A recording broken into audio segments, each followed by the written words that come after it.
And looks like we're live. Hi, everybody. Welcome in. It's The Rant with me, Pugs on the RadioMisfits.com podcast platform, live from the Kelly Moore Memorial Studios on the beautiful south side of Chicago. 1 second, clear my throat.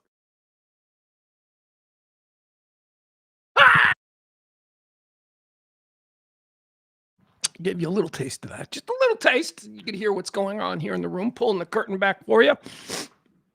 I am, I'm cold stricken as, here we go. Here's something that's not pleasant for anybody. I got to do this. It's the cold. It's the Midwest. It's the crazy changing of the seasons. My body doesn't react well to drastic changes. And, we've just gone through a winter, and now it's not exactly spring yet, but it's, it's that hybrid period where it's like, it could be 20 or it could be 60 and rainy. And right now it's like 40 and rainy. Actually, what is it right now? But I'm telling you, my system is nuts. 45. It is 45 with rain right now. Oh my God. All right, let's do our magic mirror. We like to start out with our magic mirror. I keep telling you, I'm going to get me a magic mirror like old Romper Room. But I don't know. We don't do prop comedy here on this show. No, we don't. Hold on, I need some coffee. We don't do prop comedy. I gotta say, I just found this right next to me. I'm drinking my coffee out of this. No, I'm not. That would be silly. I'm drinking my coffee out of this. We got a lot going on today, man. Chat room, let's say hi. Who's in first? We got Peter. Hi, Peter. Holding up my magic romper room here. Peter is here. Maddie is here. Bill is. Oh, I'm sorry. I'm backwards. I got to go all the way to the top to say hi to the real people. Who was in first? First chat room participant of the day that I see is Maddie. Congratulations, Maddie. She'll be on the show later today. She's going to explain to us Anthropic. Anthropic is in the news, and she's a smart person, and these things bore me. So she's going to explain what's going on with Anthropic. It's an AI company. Oh my God! All I know about AI is from Battlestar Galactica, and it ain't good. All right, that's all I know. I don't want to be an old man on you, but she's going to kind of explain some stuff to us. So Maddie's going to be joining us later, and she was first in the chat room today. That's good to see. We also have Peter. We've got Taronda. Of course, we've got Taronda. How could it be a day without Taronda? It's very difficult for me to scroll through the chat room because Restream has a really clumsy dashboard. Let's see. Honestly, the chat room, there's a huge conversation going on that is occupying everything. It's Peter. It's Tyronda. There's Leslie C. Leslie C, thank you. We got Al. Al, thank you. Barney is here. No, scrolling more. All right, that's the first group that's in. Did I miss anybody? Yeah, I missed Kevin. Kevin was one of the first people in. KB is in. All right, there you go. That'll conclude our Magic Mirror segment of today's show, where we say hi to the first batch of chatters in the chat room. The chat room is lively. Bring a friend, why don't you? It's Thursday. We'll call it Bring a Friend Day. Nobody's bringing friends. You don't have any friends. We don't have any friends. You know why? Because we're friends. That's what we are. This is our friend group. I'm desperately trying to expand our friend group, but it ain't working. But that's okay, because I'm satisfied with you good people. All right, big day today. I got a lot on my mind. I'm very distracted. I'm very excited that after the show today, I'm supposed to dive back into a project I've been working on with Rob. Rob, Mr. Witch Kitty, he hangs out. We're working on a project, and it's been sort of tabled for a while because of situations that I'm dealing with, personal situations. Which brings us to why I'm all spun out today. Well, one reason I'm spun out today, and I don't like these days, but there's, life is what life is. As our president says, it is what it is. Mom's got a doctor's appointment today. I hate days. I hate these days. I don't like these days. So, that's got me a little stressed. But then additionally, oh God, my 16-year-old is taking the SAT today. The SAT. My little genius is taking the SAT. Now, This is like the third time he's taken it.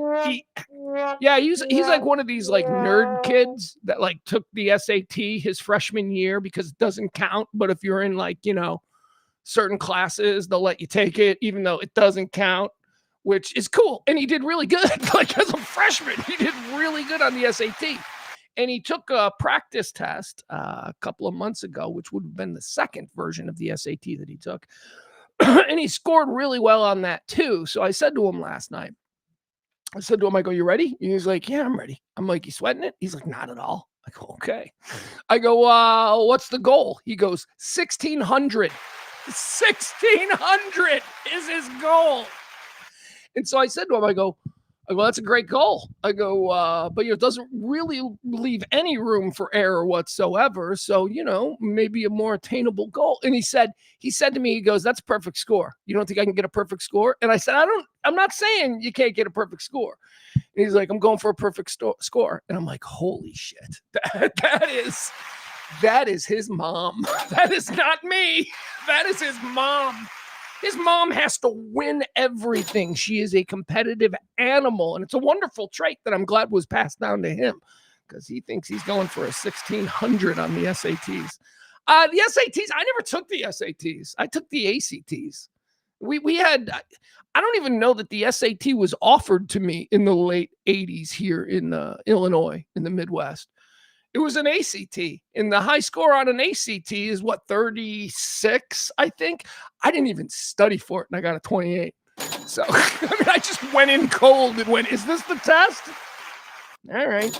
So, 36, 28, no studying. That ain't bad. I was satisfied with it. I knew where I was going to college. I was going to a liberal arts school. My school wasn't even going to look at the ACT. I just basically took it for fun. I don't want to go to Northern Illinois University. I don't want to go to Illinois State. What do I need this for? I want to go to a school with a bunch of artists in downtown Chicago where I'll have a degree in something that I'll never be able to make a dime from. That was my choice. And I'm living with it. But all right, keep a good thought for both my mom and my boy, the absolute two most important people in my life, because today's the day. Breaking news right out of the top. We've got some big football news. We're not a sports show, although I do tell you time and time again that I am the best sports talker in America. I couldn't stand the idea of being hemmed into only being able to talk about sports, but we got some big sports news we got to talk about here. Let's see. First of all, yesterday, and this is like old news now, but Stefon Diggs is in the wind. New England Patriots, they cut Stefon Diggs. So do we have both Diggs brothers out there in the wind now? Is it both Trayvon and Stefon both in the winds? Both in the wind? Patriots parting ways with another veteran after Stefon Diggs' release. Who's he dating? Isn't he dating somebody? Or wasn't he dating some? Was he dating again? I get him confused. I make no distinction, although now I have to make a political distinction, which is a bit uncomfortable for me. But I make no distinction between Cardi B and Nicki Minaj. I don't. Stefon Diggs was with one of them. I'm not sure which one. Anyway, Patriots are parting ways with veteran Stefon Diggs. Receiver market out there is, well, it's slowing down, I guess. I guess, because DJ Moore, that's the other big news. Chicago Bears traded DJ Moore today to the Buffalo Bills, receiving a second and a fifth in return for the veteran wide receiver. DJ Moore's great. DJ Moore's a great locker room guy. You know what DJ Moore is? And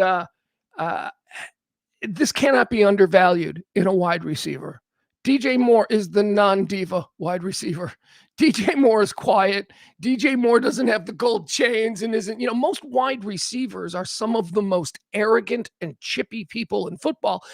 Next to, of course, the people they play most of their time against, the cornerbacks. Cornerbacks and wide receivers are like the worst people because it's all about bravado. It's all about ego between the two of them. So, wide receivers, they have a tendency to be divas and all that. DJ's not. DJ's just a workman. And I'm happy that the Bears traded him to the Buffalo Bills because DJ has been on shitty teams his entire career, and he's typically been the most productive player on shitty teams most of his career. There was a chance he was going to get dealt to the Titans, which I did not want.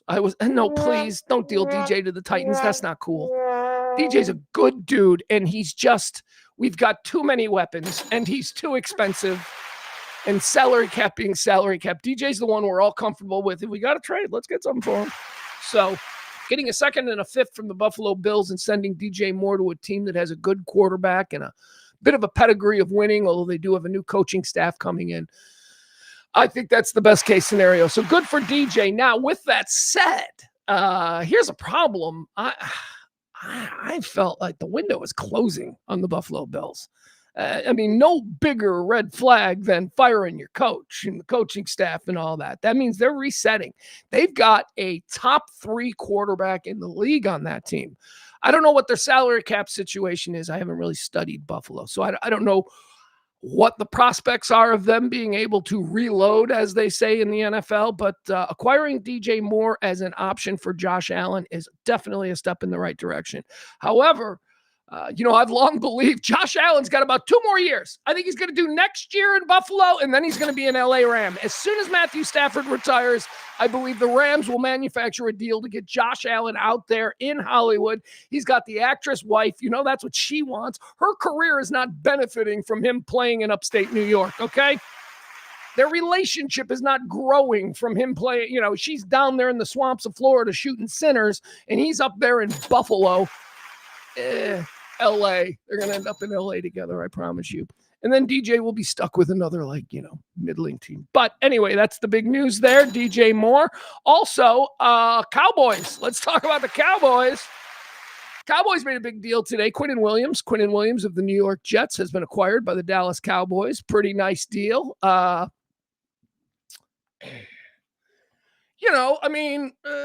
saw one tweet today that was like, the Cowboys got Kenny Clark and now Quinnen Williams from Michael Parsons.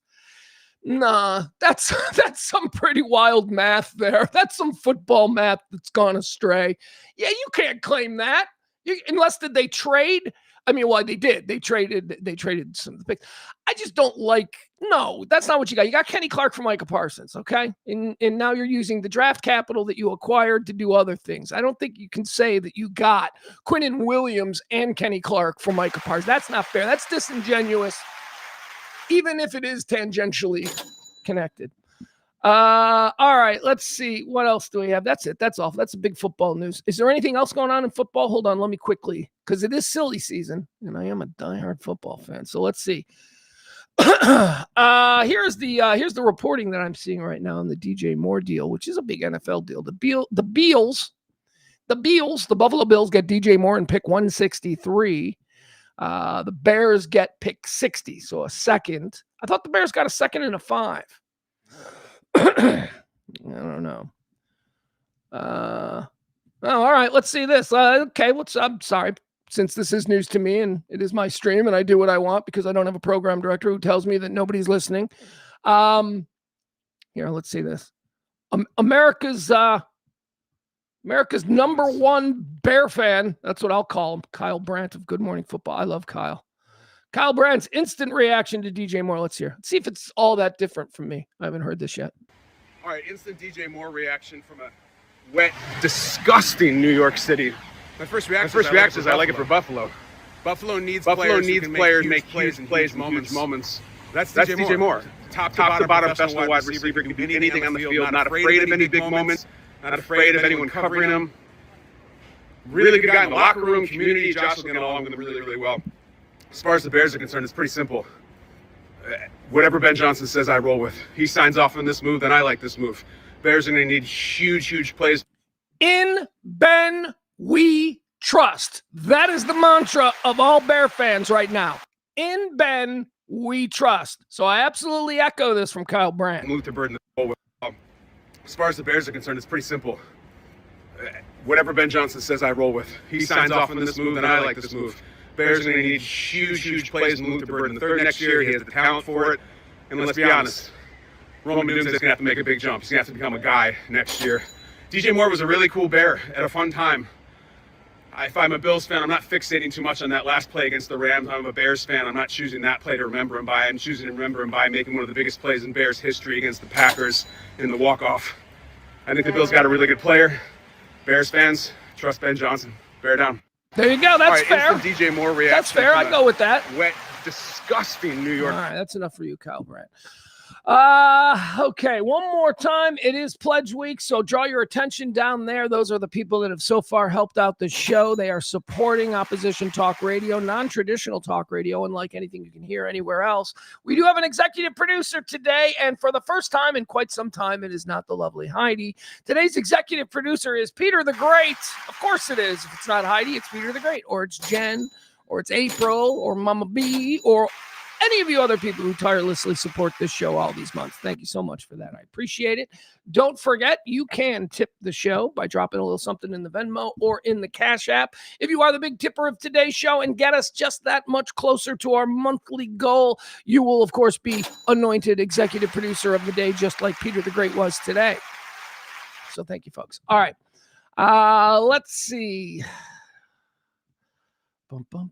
I just seriously hope to God that my son's ACT or SAT test this morning isn't being affected by the news that DJ Moore got traded. My son loves DJ Moore and did not under any circumstance want to trade DJ Moore.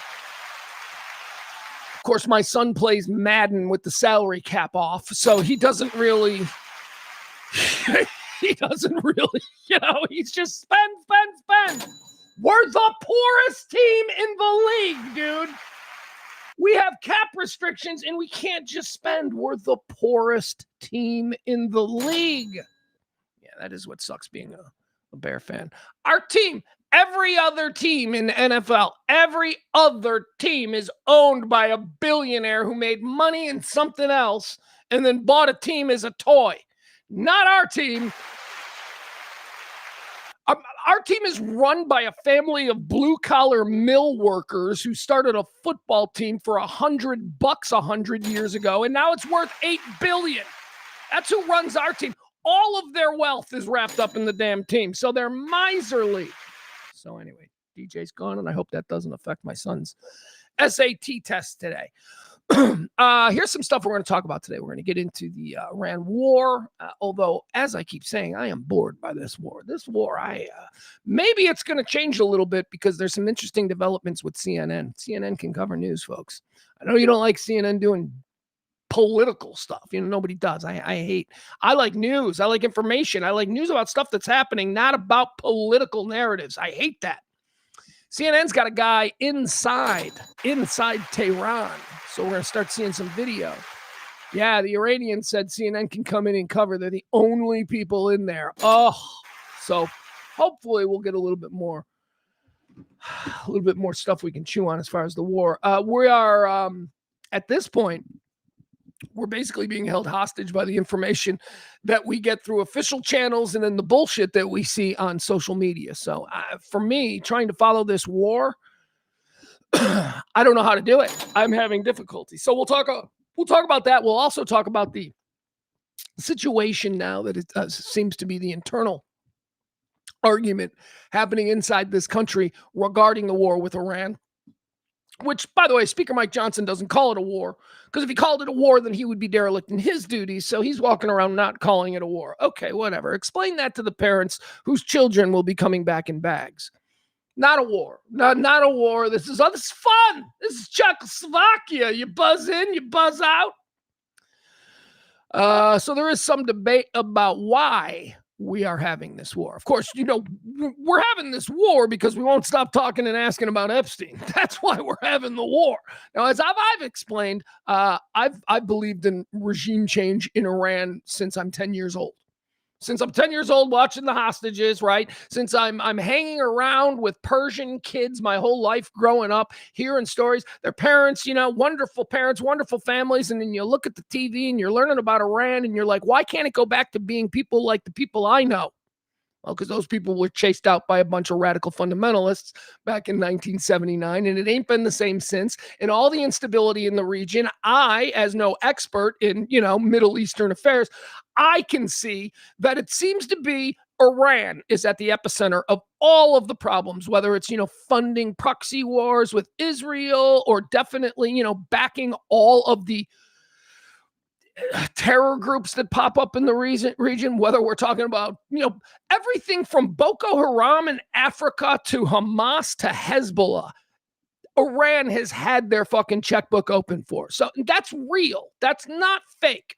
They maintain this sort of diplomatic, we're not officially doing anything, but yet we know they're funding and buying, and these bombs are Iranian-made bombs that they're using, and these drones that they're using are Iranian-made drones. So we know what they've been doing.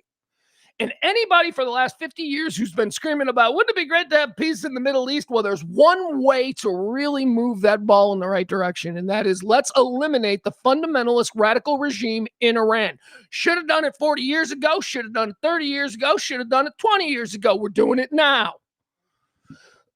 So, on some level, I'm like, well, at least we're doing it, but why are we doing it is the question that's being debated. So we'll get into that. Let's see. Britney Spears is in the news again. We're going to talk about Britney. We're going to touch, got arrested. Britney got herself arrested and then straight to the hospital for that cuckoo bird. So we'll talk about what the latest is with Britney Spears and, how we all just enjoy watching her spiral into a mental oblivion. All right. Also, we've got some video, some really disturbing video. I don't know if you saw this. The Marine who showed up at the Senate hearing and started demanding answers and saying that the American people don't want to fight for Israel. And again, goes back to the narrative. We're going to watch the video. Some senator from Montana broke this Marine's arm. Now, let's not get all... It's tough video to watch. We'll watch the video. We'll break it down, and I'll offer some takes on it. And also, I'm going to lean on the chat room because I want to hear what you chat room people think about what we're going to watch there. The branding, I've been telling you about this for a couple of weeks now. The branding of James Talarico, the Democratic Senate nominee there in the state of Texas, has begun in earnest. The branding is out, and we're going to show you examples of how it's done. I'm going to show you how people are given a scarlet letter. How it's done. It is organized. I've told you before about the one sheet that everybody gets in their email about things to say. Yeah. All the conservative. James Parker. Oh, let's get James on. Let's have him go through. Oh, he won't because they won't send it to him anymore. All of these people who do talk radio in America, all of these people who go on Fox News as expert guests, all of these people receive marching orders every single day in their email for 40 years. Well, 30 years this has been going on. Since email was started, propaganda and desired narrative from the puppet masters has been distributed every morning to the people that you tune into. You might believe they're telling you what they really think, but they're not. They're cashing checks in order to push a narrative that is ordained by people much higher than anyone we could even think of. And it started. And it's obvious because there's a unique word that is being used by everybody, and that comes from one person. So we'll show that. The branding of James Talarico has begun. I'll show you how it is beginning, and I'll show you some of the people who are examples of very big influencers with hundreds of thousands, if not millions of followers, who are all using the same word, the same brand. Are they all thinking the same way, or do they all get the same fucking email every morning? This is what we're going to say about Talarico. We need everybody to say it. We need this to be endless. Everybody needs to think of this when they think of Talarico. That's how you brand. So we'll talk about that. Also, some other things. Oh, we're going to go back into yesterday. I gave you the story of sexy molester mayor Misty Roberts there in Louisiana. Well, she's been convicted. Okay, that trial was going on this week. It's now she's been convicted. We told you what she was on trial for yesterday. But oh my God, she's even worse than what we thought. Wait till I have details from court testimony about what people said they saw and what she said and what that was. Oh my God. So we're going to delve back into that. Dive. We're going to dive back into that. Sexy molester mayor Misty Roberts. She was convicted. She's facing 17 years. She's got a messy life, man. How did she get to be mayor? Well, because MAGA. That's why, because MAGA. She got to be mayor because she was fucking hot, and she talked about how she probably hated brown people, and this little town made her mayor. That's how it happens. Anyway, we'll get into more about her. She's out there molesting her son's best friend, her son's 15-year-old best friend, 16, 15, something like that. Does it matter? Well, I suppose it does to Megyn Kelly, because remember, she now parses what child molestation is. Remember, that was the pre-Iran war narrative that was being pushed by the puppet masters. That narrative, that fizzled out because nobody bought that bullshit. But that narrative that was pushed from a couple weeks ago was, well, there's a difference between 14-year-olds and 4-year-olds. Someone who molests a 14-year-old isn't as bad as someone who molests That's what the narrative was. That petered out. That didn't work. No traction was made. So we're at war with Iran. That's how desperate they got on the Epstein thing. That they're like, what if we just start reminding people that 14-year-olds aren't 10-year-olds, that there's a difference? Why don't we just start parsing what is objectionable in civilized society? I mean, a 14-year-old girl, she's gone through puberty. That's totally different. Megyn Kelly was one of them people. Oh, you know what we don't have? We don't have what's Megyn Kelly wearing today. So, Maddie or somebody, if you got a clip from Megyn Kelly, a new outfit, why don't you send that to me? Send it to my Facebook or my DM, and we'll check in on what Megyn Kelly's wearing today. 2 days ago, she was dressed up like Cruella de Vil from, the A Million Dalmatians, whatever that show is, that movie is. She was dressed up like Cruella de Vil, and then yesterday she was dressed up like Catwoman. She was wearing like a latex black body turtleneck suit. Fascinated by the fashion choices of one Megyn Kelly. If not her radical political change, she's really going off the deep end. Megyn Kelly, come on, guys. They were banging 13-year-olds. That's not exactly a 5-year-old. Yeah, Megyn Kelly said words to that effect. All right. So we'll get into that. Also, we've got a companion piece. We got a teacher in Rhode Island who I'm gonna do is at the end of the Misty Roberts update. We'll tell you about a teacher in Rhode Island. We'll look at a picture of her and we'll decide, is there a victim involved here? That's what I like to do. Only when it's hot teacher and 16-year-old, captain of the football team. That's if it's weird wood shop teacher and 14-year-old girl, then I got a problem. But the other way, I don't have a problem. I've been pretty serious about that. We're also going to talk about, I didn't do this yesterday, but that's almost good because today it's gotten so much bigger. I told you about the weirdness that's going on with the CEOs of our fast food restaurants here in America. McDonald's introduced the new Big Arch, and the CEO of McDonald's came out and did a video, like a TikTok, where he's trying the Big Arch, and he's the CEO of McDonald's. It's just very awkward. He's very awkward, and he appears to have never had McDonald's before, even though he's the CEO. He makes $200 million a year, and he's like, "No, this meat product it's weird. It's just weird." So McDonald's was answered legitimately by Burger King. The CEO of Burger King then went about, and was like, "Hey, here's our Whopper," and it was weird too. It's all just weird. These are awkward one percenters trying to connect. They're all trying to be Colonel Sanders or Dave Thomas from Wendy's, and they ain't it. They're all just a bunch of Wharton Business School assholes who, if they weren't the CEO of McDonald's, they'd be the CEO of Boeing or something. So stop it. Anyway, these battles between the CEOs of Burger King and McDonald's have now spurned a whole, oh my God, who do we have checking in here? We've got the Wendy's CEO checking in now, the Taco Bell CEO checking in now, and the Arby's CEO. We're going to watch some of those. They're very funny. All right, so we'll do that. All that and Maddie. I told you we're going to have Maddie. She's going to come on probably about 1:30 or so. Talk about Anthropic, which apparently is a big deal. AI is a big deal. We don't do a lot of talk about AI. Hell, we don't do a lot of talk about tech stuff in general because I'm a moron. I'm Pugs the Troglodyte. I still have a Rolodex. No, I don't. All right, let's go. Let's get into the show. Start with the topics. Come on. Let me see the chat. Anybody new that I need to say hi to in the chat? Anybody just showing up? Why is the chat all the way back to the beginning?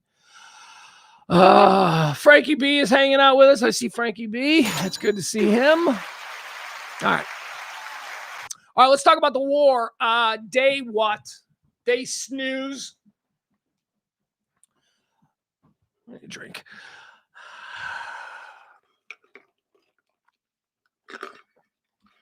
So y'all know I'm a big breaking news guy. I love the breaking news. I love when something happens. I've got all these alerts on my phone. I've got scanners. I listen to everything. I'm a nerd for this, right? I get excited. I'm like, what's happening? I want to know first. That's just who I am. It's who I've always been. This stuff. I was going to tell a story, but we don't have to tell how it all started. Do you remember like back in the 80s when a dude was trying to blow up the Washington Monument? Do you guys remember this? It like started at like 9:00 at night, and some dude drove a white like U-Haul truck to the base of the Washington Monument. It's probably like 85, 84. I don't know. You can Google it. So this guy drove to the base of the Washington Monument, and then apparently got inside, climbed up to the top, called the news media, and said he was going to blow up the Washington Monument. So they cordoned off the whole area, and I remember, man, it was like it was network TV, because obviously I don't even think we had CNN at the time. No, we might have, but it wasn't like, we still watched local news channels for this stuff. And I remember ABC interrupting everything and just having a static camera on the Washington Monument. We're all waiting for it to blow up. And I remember on the phone calling my friends, going, they're going to blow it up. Turn it on. Remember when we used to do that? We used to call people and tell them to turn the TV on. Yeah. So that's when it all started. I mean, I've always been like the guy that like, I got to know first. Hell, Ed in the chat room and we used to have this little game. We don't play it so much anymore, but we used to have this little game where we like to be the harbingers of death for one another. When somebody famous dies, it used to be me, Ed, and Kelly. No, it's just me and Ed. That's sad. And interestingly enough, Ed was the one who told me that Kelly died. That's how it works. But yeah, we'll like text each other. Boom, the name. And it was just the name, not even dead. We just know if we get a random name of a celebrity, we know that that celebrity is dead. I don't know why I started talking about that. Because Lou Holtz died. That's right. That's the other thing we're going to do. We're going to check out where Lou Holtz is going to be in the Celebrity Death Trilogy. We'll check in on that at the end of the show. Lou Holtz. Lou Holtz. Oh, I'll tell you guys. Notre Dame, Lou Holtz. I love Lou Holtz. I'm a Notre Dame guy. As you can see by the hat behind me, he was fun. All right, let's go back to Iran. The war has started. The war is boring. It's hard to follow. There are no cameras inside Iran. That's where all of the shit that we're interested in seeing. I want to see what our tax dollars are doing, and we can't see it because there's no cameras. And Iran is like, you can't see nothing, so we can't see nothing. Fred Pleitgen, though. Fred Pleitgen is one of them dudes. Every time we have these things, I have to point out who some of these dudes are. Used to be in the 90s, in the early 2000s, it was Christiane Amanpour. I'm not talking like they work for CNN, they suck. Fred Pleitgen has never had a political opinion on CNN in his life. Fred Pleitgen wears like fucking combat helmets and flak jackets and is usually standing in a place where shit's blowing up around him. Fred Pleitgen's a badass. And Fred Pleitgen is the one guy that's inside Iran. They let him come in, so hopefully we'll start getting to see some video and some stuff from Iran. What do we have? Yesterday, this was big. I was going to show this yesterday. I don't know why I didn't. I think we glossed over it. But we sunk a battleship. We sunk it. Did you know they still have battleships? I don't understand in general why we still have a Navy. I don't. Been saying this for a long time. I mean, I understand why we might have like a merchant marine or something like that, but why do we still have a Navy? What's that about? Like, can't we transport troops quicker with like big airplanes and stuff? I don't know. Anyway, here we go. Let's see. Let's watch this. This is us blowing up. Excuse me. Us blowing up a battleship with a torpedo from a submarine. We ain't done this since World War II. That's the battleship. Excuse me. Oh my God. I just sneezed and stopped the video.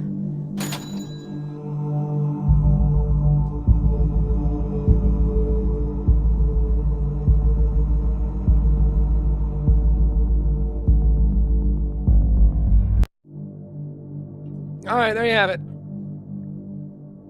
Music makes it quite dramatic. Boom.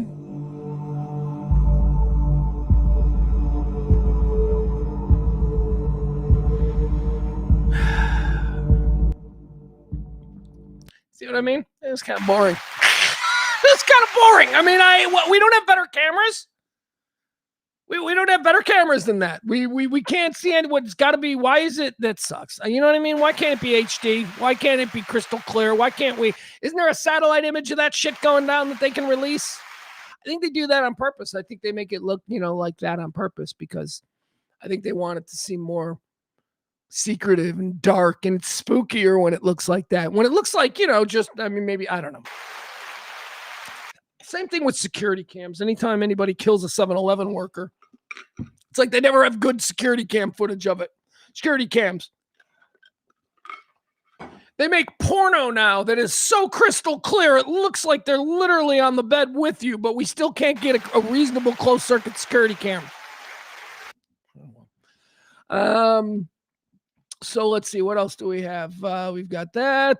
Anything else that we need to see about? How about the carpet bombing of Iran? Let's do that. All right, look at this. Here we go. This is some video that was, I'm guessing it's United States military video, but it's rare video of what we're doing there in Iran. This is some carpet bombing. Let's watch.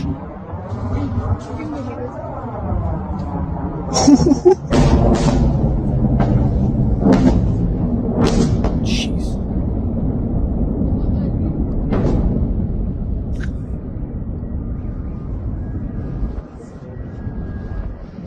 Listen to the car alarms going off. That's a weirdly relatable and common sound for all of this. I mean, I would guess car alarms would go off.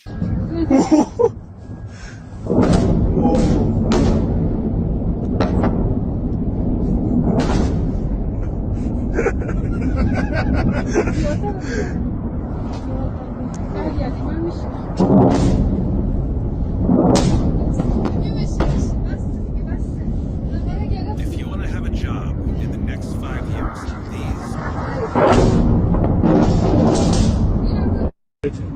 Well, there you have it. That's the best we've had so far. This guy's enjoying himself. All right. There you go. All right, carpet bombing of Iran. That's about all we're going to get. You know what that reminds me of? That reminds me of one of my favorite comedy bits of all time. Do you guys know Bill Hicks?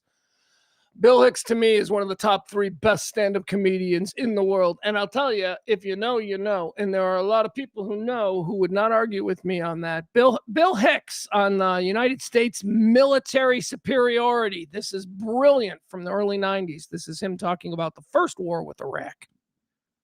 Whoops, sorry. You understand? Those guys were in hog heaven out there. You understand, man? They had a big weapons catalog opened up. What's G12 do, Tommy? Well, it says here it destroys everything but the fillings in their teeth. Helps us pay for the war effort. Well, shit, pull that one up. Pull up G12, please.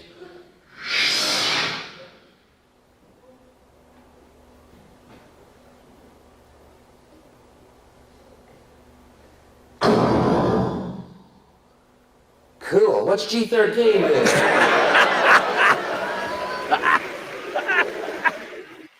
do? Cool. What's G13 do? That's pretty much it. Just big weapons catalog. Just like, let's do this one. Boom. And then we see cool video like that. The important stuff. We're early enough in the war where we're still doing a body count. Six brave U.S. service members have passed away. 6 of them. Again, the president, there's been no confirmation that he's called anybody unless he called them today, but he doesn't call people, okay? He's got a track record of not calling the parents and the families of fall. I think he looks at them. And goes, they probably didn't vote for me. I'm not calling it. Yeah, I honestly, would you put it past him? Oh, Pugs. He's not like that. Oh, fuck you. He's exactly like that. He is exactly like that. No president wants to talk to the mother of a soldier who's just been killed.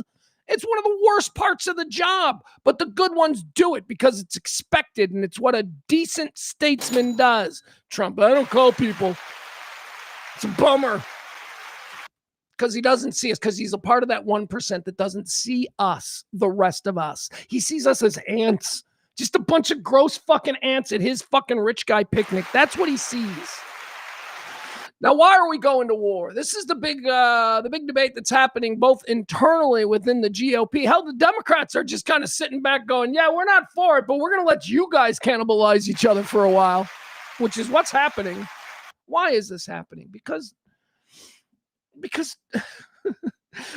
two things that you MAGA people knew for absolute certain about Donald Trump when you pulled that curtain and cast your vote for him. The two things that you knew for absolute certain was that he was going to get to the bottom of this Epstein thing. You knew that, and you voted for him. And you also knew that Kamala Harris was going to get you in a war with Iran, and Trump absolutely would not because, you know, America first. So that's what's going on inside the Republican Party. There are people who are absolutely dyed in the wool, stay out of foreign interventions and wars. That's their whole worldview, their foreign policy, their ideology, whatever you want to call it. That is what they have been. A large part of Trump's, I would say the entirety of Trump's base were those people. No foreign wars. We're not voting for the Democrats because the Democrats will get us involved in a foreign war. So those are the two things that we knew about Trump. He would tell us all about Epstein, and there would be no foreign wars because he stopped 8 wars, and he's Mr. Peace Prize, Mr. Never existed before he demanded one Peace Prize recipient. FIFA Peace Prize. It's silly, man. And at what point, I have this conversation with good friends of mine. We just can't. There is so much to be triggered by with Trump, and it's just it's flooding the zone to the point where I don't even have a problem with Trump anymore. As I've said many times, at some stage, you just look at the man and marvel and go, well, he's just not stopping. He is just taking everything that he can. And if nobody says anything, he's just going to keep doing it. That's what I see. And I blame the people. I blame the people who are just, there are plenty of you out there who were, Kamala's going to get us in a war with Iran, who are now like, I support the president's war in Iran. You people have no principles. That's the problem. And that's why I've been so depressed about this. The realization that so many people in this country have, 1, no idea of what this country is supposed to represent to the rest of the world, and 2, 0 principles when it comes to our moral obligation to the rest of the world. 0. We have a moral obligation. No, we don't. Yes, we do. We made that deal years ago. We promised the world years ago. Now, I know that you've changed, but our foreign policy hasn't really changed. We, again, man, I'm telling you, we made choices, hard choices that a lot of people, maybe now today wouldn't have voted for. We don't give a shit about people's health in this country, never have. Let's make the doctors rich and let's hold poor people hostage for their pharmaceuticals. We made that choice. And then we made the choice to make sure that our students weren't that smart. Unless they go to rich kid private schools. Then they'll get the absolute best education. But our public education in this country is absolute bare fucking minimum. Why? Because a sickly, stupid population is way easier to manipulate and get them to go along with whatever the fuck you want to do. That's the idea. It's been a slow roll operation for 50 years in this country. All right, hold on a second. I've got to monitor my chats because my son is probably going to be texting me after his test. And oh, that was Maddie. Sorry, Maddie, I can't be distracted by that. I'm rolling. All right. So why are we at war? Right? Why are we at war? Now, here's the problem. We're at war because Trump doesn't want us talking about the Epstein files anymore. This was the last resort. This was the change the narrative. Let's rock the headlines with something that will be a bigger news story than the Epstein stuff, because the Epstein stuff is just blue. And by the way, the Justice Department has announced now in the middle of the war, they're going to release some more Epstein stuff. I promise you this is a test balloon. This is a test balloon during war to see if the Epstein release that is probably coming here in the next 24, 48 hours from the Department of Justice will get any traction narratively. They are trying to see if they can stomp down the Epstein story with the bigger Iran story. So here's what I would expect. I would expect that just around the time the new Epstein files are released by the Department of Justice, there will be a major situation in Iran that will change the narrative, that'll have us not talking at all about the new release of the Epstein tranche. But no, we're going to be focused over on whatever the hell is happening in the ever-expanding war in the Middle East. Hold on. Sorry, Mr. Popular. Yeah, all right, there we go. Thank you. All right, yeah. Hold on. We do have some breaking news. Some good breaking news. So hold on. Let me see if I can find it. Apparently, nope. Hold on. Apparently, Kristi Noem has been fired for buying luxury jets on our taxpayer dollars. Good. I don't know if you saw that.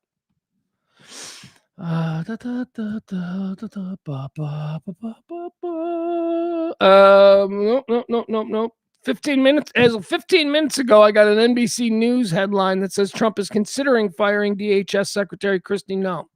Has that changed? It probably has, because you guys are ahead of me because I'm focused. Let's see. Let me see what's suppose I got to go to social media, right? Because social media is where these stories break first.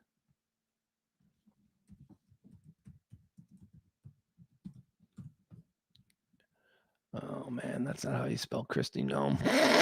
Sorry, I spelled it wrong. There is no A. Okay.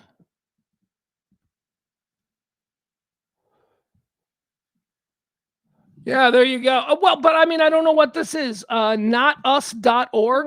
I don't know what notus.org is. That's the first thing that I have here. President Trump announced Thursday that Kristi Noem is out at the Department of Homeland Security. She was the secretary. Kristi Noem is leaving the Trump administration. See, but this comes from notus.org. And although that may be a reasonable thing, I don't know. Blown out. Here you go. CNBC. Trump says he will replace DHS Secretary Kristi Noem. All right, so there's a second source. Not Us is not a good one, but CNBC is a legacy source. So, all right, what is going on with Mark Wayne Mullen? I'm seeing him trending as well. Isn't he like a little short guy? He's like the alpha guy who's like 5'3". Breaking news, President Trump says he's replacing Homeland Security Director Kristi Noem with GOP Senator Mark Wayne Mullen. There you go. Okay, that's what it is. So Mark Wayne Mullen will be replacing Kristi Noem. Because loyalty. Because MAGA is all about loyalty. Boy, that chick, man. She screwed herself because now she's out in MAGA. She's out in MAGA world. That ain't good. She was governor. She was governor of a state that I don't even know what state, North or South Dakota, one of the Dakotas, governor out there. It doesn't really matter. You know, you're the mayor of Austin, Texas. You're just as powerful as the governor of an entire state there if you're the governor of North Dakota or something. So she was governor. She had a thing going. She looked to Washington and she thought, I can dust off my small town rags and I can be a big city gal. And so she decided to forsake everything that got her elected as governor of North Dakota and go and hitch her wagon to the MAGA train. Well, it paid off. Because she was named secretary there in Trump's cabinet, Secretary of Homeland Security. She then leaned heavy into everything that Trump wanted to do. She did not waver in one way. She was tough. She did it all. And now she's gone. Now she's gone because as it turns out, the shit Trump wanted her to do was shit that the American people got really angry about. And then Trump went, oh, I guess that didn't work. Well, guess I got to fire her. So she was tossed just like, who was the other guy? Remember the guy, Greg Bovino? Remember Bovino? He got thrown on the scrap heap. He went all in supporting the president. And then when push came to shove, the president was like, fuck you. Because loyalty, remember, loyalty only works one way in MAGA world. So Kristi Noem is out. That's okay. She'll have a weekend show in Fox any minute now. Absolutely certain. All right, hold on. on, guys. No, that is my son. All right, so these are texts that I need to be paying attention to. My son had. All right, tell me about the test. The son wants to talk about DJ Moore. DJ is gone for a second. I guess I'm fine with that. It frees up cap and we can draft a center. And LB3 gets to start. All right, so there you go. How'd the test go would be my response. There it is.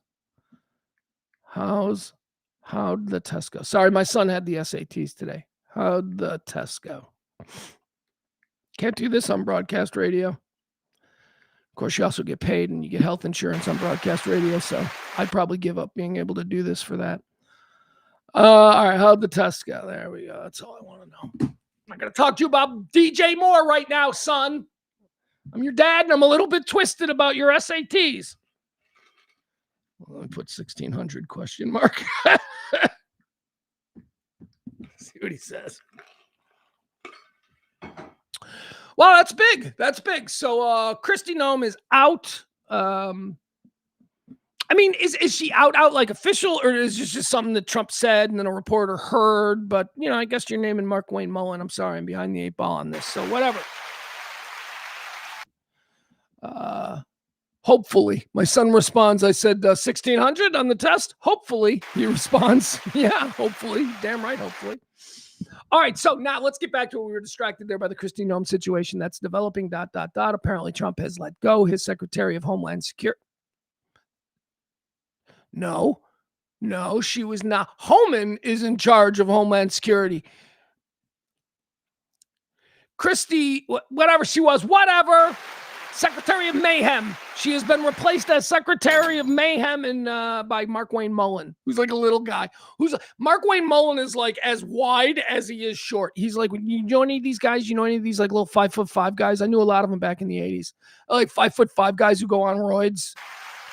It's like, dude, it's not working. You just look weird now. You're like a square, dude. You're 5'5" and you're 5'3" wide. That's not a good. That's who Mark Wayne Mullen is. He's kind of a jerk off. So I've always thought he was a jerk off. So whatever. It's not like they made the department better by replacing Kristi Noem. I don't know. Maybe this guy doesn't have a history of shooting dogs in the fucking face the way she did. It's a rural thing. Okay, stay rural. All right. We live in a big city. We don't do shit like that. Fucking crazy bitch. We kill our animals the way civilized people kill animals. We drive down to a public shelter, we drop it off, we never see it again. We don't think about it. Not Kristi Noem. She shoots her dogs in the face with a gun. That's hardcore. That's fucking hardcore. All right, why are we in this war? I told you why we're in this war. The truth of the matter is we're in this war so that we stop talking about Epstein. This is a war that could have happened at any time over the past 40 years. It is a war that many people, myself included, have been saying needs to happen before we can truly move forward with, whatever this new century, this new millennium is going to bring humanity. Before we can do this, we need to settle what the hell is going on in the Middle East. And I think a good way to start, and I've always felt this way, is to eliminate that radical fundamentalist regime there in Iran. And that's what we're doing. We're doing it, though, today. Why today? Why now? Why when this has been a thing that has been going on? And also, why does none of the stuff you've said about Iran over the past couple of years match up with what you're saying now? Case in point, last June, we destroyed, don't you remember, MAGA? We celebrated. We're like, yeah, we did it. Because Trump told us that he destroyed all of Iran's ability to produce nuclear weapons. All of them. We were safe because we bombed them last June. Remember, we saw the video of the place being exploded, and then reporters who were on the ground there said, yeah, that's not true. They didn't eliminate it. And then Trump was like, we eliminated it. And he started screaming about it, like, they'll never make nuclear weapons again. And so now we're at war with them 9 months later because Trump said they had a nuclear weapon and they were going to use it in 2 weeks. Follow up. So what about last June? Were we right when we said that you didn't accomplish the things you said you accomplished? Were we right? Moving on. Fake news. CNN. So we know, again, reiterating, we know that Trump went to war with Iran to get us to stop talking about Epstein. We know this. This is just like hanging there right there. He didn't want to go to war. This is like the worst thing because now he's completely betrayed his base and they're all mad at him. But what are the reasons? So we've got a Secretary of State in Marco Rubio who's giving one reason, and we've got President Trump who's giving another. Trump is saying, here, we've got it right here. We'll listen to it. 2 days ago. Okay, so here's how it went down. 2 days ago, Marco Rubio, the Secretary of State, said that we had to attack Iran because someone else was getting ready to attack Iran. Israel. Without saying Israel, that's what he was saying. Marco Rubio said we had to attack Iran because someone else, Israel, was getting ready to attack Iran. And we knew that. And we knew that once they attacked Iran, that Iran would then retaliate against us. So before they could retaliate against us for an attack that was coming from somewhere else, we attacked them first. Preemptively. It makes no sense. It makes no sense. It makes no sense because what our Secretary of State was admitting right there, which is what everybody got upset about and which they should get upset about, is that the Secretary of State stood in front of a gaggle of reporters and admitted that the reason that we're at war is because of the foreign policy of Israel. That we are being reactionary, preemptively reactionary to what we anticipate Israel about to do. And that's what's got a lot of people mad. Because if the Secretary of State, and by the way, the Secretary of State, Marco Rubio, was always thought to be the adult in the room, at least by me and by a lot of other people. Everybody's a little upset at, Marco hitching his wagon, but whatever. He seemed to be a mature and emotionally stable voice inside that Oval Office room meeting, whatever you want to call it. He's the Secretary of State. It's an important position. We got a president who saber rattles at everybody. We got to have a Secretary of State who can sit down and be calm and not be seen as another one of these lunatic radicals like all these other Trump people. But then he goes in front of the gaggle and he says that we went to war with Iran because Israel was going to attack Iran first and Iran was going to blame us. So before we had decided we needed to get ahead of that. And so we attacked Iran. That's nonsense. People got mad at that. So then the president tried to clean it up the next day. The president said that we had to attack Iran because they were getting ready to attack us within 2 weeks. 2 weeks. He said 2 weeks. I love when he says 2 weeks. Everything is 2 weeks. Everything is 2 weeks away with this guy. Once again, why? Because 2 weeks is the amount of time that it takes for people to completely fucking forget about something. 2 weeks, totally forget about it. I forgot he said that. When did he say that? 2 weeks ago. That's how it works. It's marketing. These are all little devices that he's using against us, the rubes that we're not supposed to know about, because it's how people have marketed and branded and sold bullshit to us for 100 years. He's using it all on us, and most of us don't even recognize it's happening. He's a con man. He's selling. He's selling us bullshit. So Trump says we attacked Iran because they were going to attack us. Secretary of State says we attacked Iran because Israel was going to attack Iran, and we felt that Iran retaliate against us. So we do not have any real sort of solid reason from the administration. It's dueling reasons. It's kind of whichever explanation satisfies you, they're happy with going with.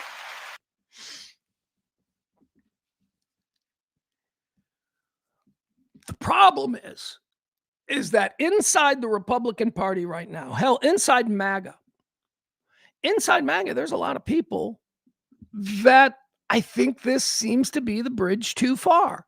The molesting of children wasn't the bridge too far, although it was problematic for a lot of them. But they were still on Team MAGA with, Trump hanging out with a bunch of dudes who were diddling kids. That's disturbing to me, but whatever. This is a bridge too far for a lot of people. A lot of people inside MAGA, they are never war people, never foreign war people, right? So the very notion that we're in this foreign war because of Israel, and that's another schism that has happened inside the GOP. The GOP used to be always pro-Israel. They were always pro-Israel because the GOP relied on evangelical Christians, and evangelical Christians were pro-Israel. Why are evangelicals pro-Israel? Because they like Jews? No, fuck no. They don't like Jews at all. They're evangelical Christians because evangelical Christians believe that when Jesus comes back, he's going to have to come back into a secure and safe safe Israel. So the evangelicals in this country have always supported the state of Israel for that reason. Now, that's why they've been told to support the state of Israel. The real reason they've been manipulated to support the state of Israel is because, well, Israel spends a lot of money with our defense contractors, and we need to keep that money train rolling in. But again, because Jesus got to come back to Israel. Now, within the Republican Party, that's changed. That has changed with the radical introduction of MAGA ideologies, because now you've got a bunch of people who call themselves conservative Republicans and MAGA Republicans who absolutely do not want to support Israel anymore. I don't know if this is because of the Gaza situation, but you've legitimately got very influential Republican influencers who are very loud about their support for Palestine and Gaza. And if they're not even supporting that, if they're not using, Gaza in so many words or whatever, what they are is heavily criticizing Israeli policy. That's a big fracture within the establishment GOP. So there's a lot of things going on inside the GOP right now that is, well, the next couple of weeks are going to be really interesting to see if the Trump administration and the MAGA puppeteers can get a hold of their influencers, because right now it's crazy out there. People are breaking from Trump. And then, of course, there's the other people who are MAGA people, diehard. They're the crazy 15. They've not broken from Trump. They've just changed everything they believe yet again to support their guy, because to them it's a football game. It's not the survival of the greatest nation God ever built. It's a football game. Ha ha, to own the libs. Remember that? Remember when you lived for that? You fucking weirdos. All right, so to this extent, we've got some video that I want to show here. And this was going around. Maybe you've seen it. A Marine showed up to a Senate hearing to protest, speaking truth to power, as we're encouraged to do here in this country. Yeah, we are. I know we're not in actual practice. We're not encouraged to speak truth to power, because whenever in actual practice we speak truth to power, there's a whole chorus of people are like, oh, why's he got to rock the boat? Oh, why is he got, there's you people. Well, fuck you people. You don't know the first thing about what it is to be an American, because Americans from the very beginning were speaking truth to fucking power, whether it's, telling King George to go kick rocks, or even throwing the fucking tea in the tax tea in Boston Harbor, whatever it is. That's who we are as a country. No, we're not. We're just fat, lazy, rich people who just go along to get along. The worst thing that can happen to us is that our internet will go out for a couple hours on a Wednesday night and I won't be able to watch Grey's Anatomy. That's who we are, okay? That's who we've become. We need to get back into the American mentality that we don't accept bullshit from anybody.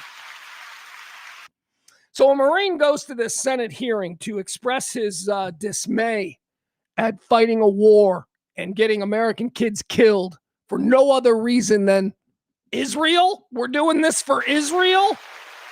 We're supposed to defend Israel if they're attacked. It's not supposed to be, hey, Israel, let's go fucking attack your neighbors. That's not the deal. It never has been the deal. A lot of people are upset about it. Again, so that we can be consistent, I don't like the method that we entered this thing, but I do ultimately think, making lemonade out of lemons, I think regime change in Iran is good. So here, let's watch this video. This is Marine Brian McGinnis. He, full Marine uniform, shows up, starts, we're not sending people to die for Israel. Doing the thing that really upsets people like Byron and Barney and Frank Smith, the go-along crew, the people who just shut up and be quiet. This dude is a Marine. He's spouting off about Israel. And let's watch. All right, here you go. And by the way, full and fair warning, if you haven't seen this before, there is a grotesque injury that occurs here. This Marine's arm gets broken, and we see it. And I will not be watching it. I have not watched. I've watched the video, but when I know that part is coming up, I put my hand up like I don't watch that shit. I don't need to see that shit. I'm not a ghoul. But hey, fair warning, we're gonna watch that. All right, let's watch this whole video. This is the raw video, full and raw video. USA Today on YouTube put this up. All right, let's watch this.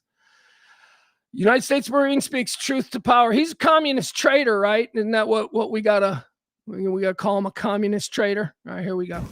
Israel is the reason for this war. America does not want to fight this war for Israel. Let's go. Come on, let's go. America does not want to fight its sons and daughters no more for Israel. Your inability to name that shows your acceptance as leaders. This is wrong, and nobody wants to fight for Israel. Okay, warning. It's coming up. Reminder to all our Commandant, please stand up as a Marine and stand up. All right, here it comes. Watch yourself. I'm not watching. No one wants to fight for Israel. No.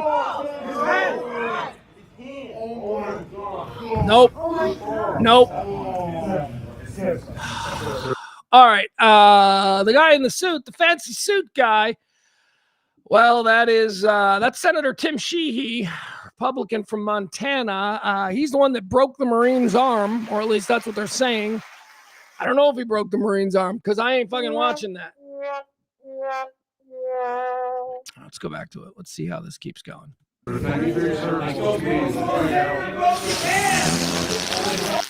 you thank you for your service, but please shut up with it.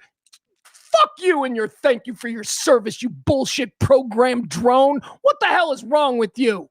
Thank you for your service. You don't mean it. You say it because it's a reflex, because you think you're supposed to, because if you say it and somebody hears you say it, they're going to think that's a good person.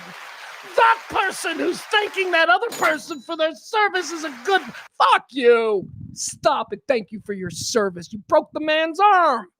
Stop your bullshit. The senator broke his hand.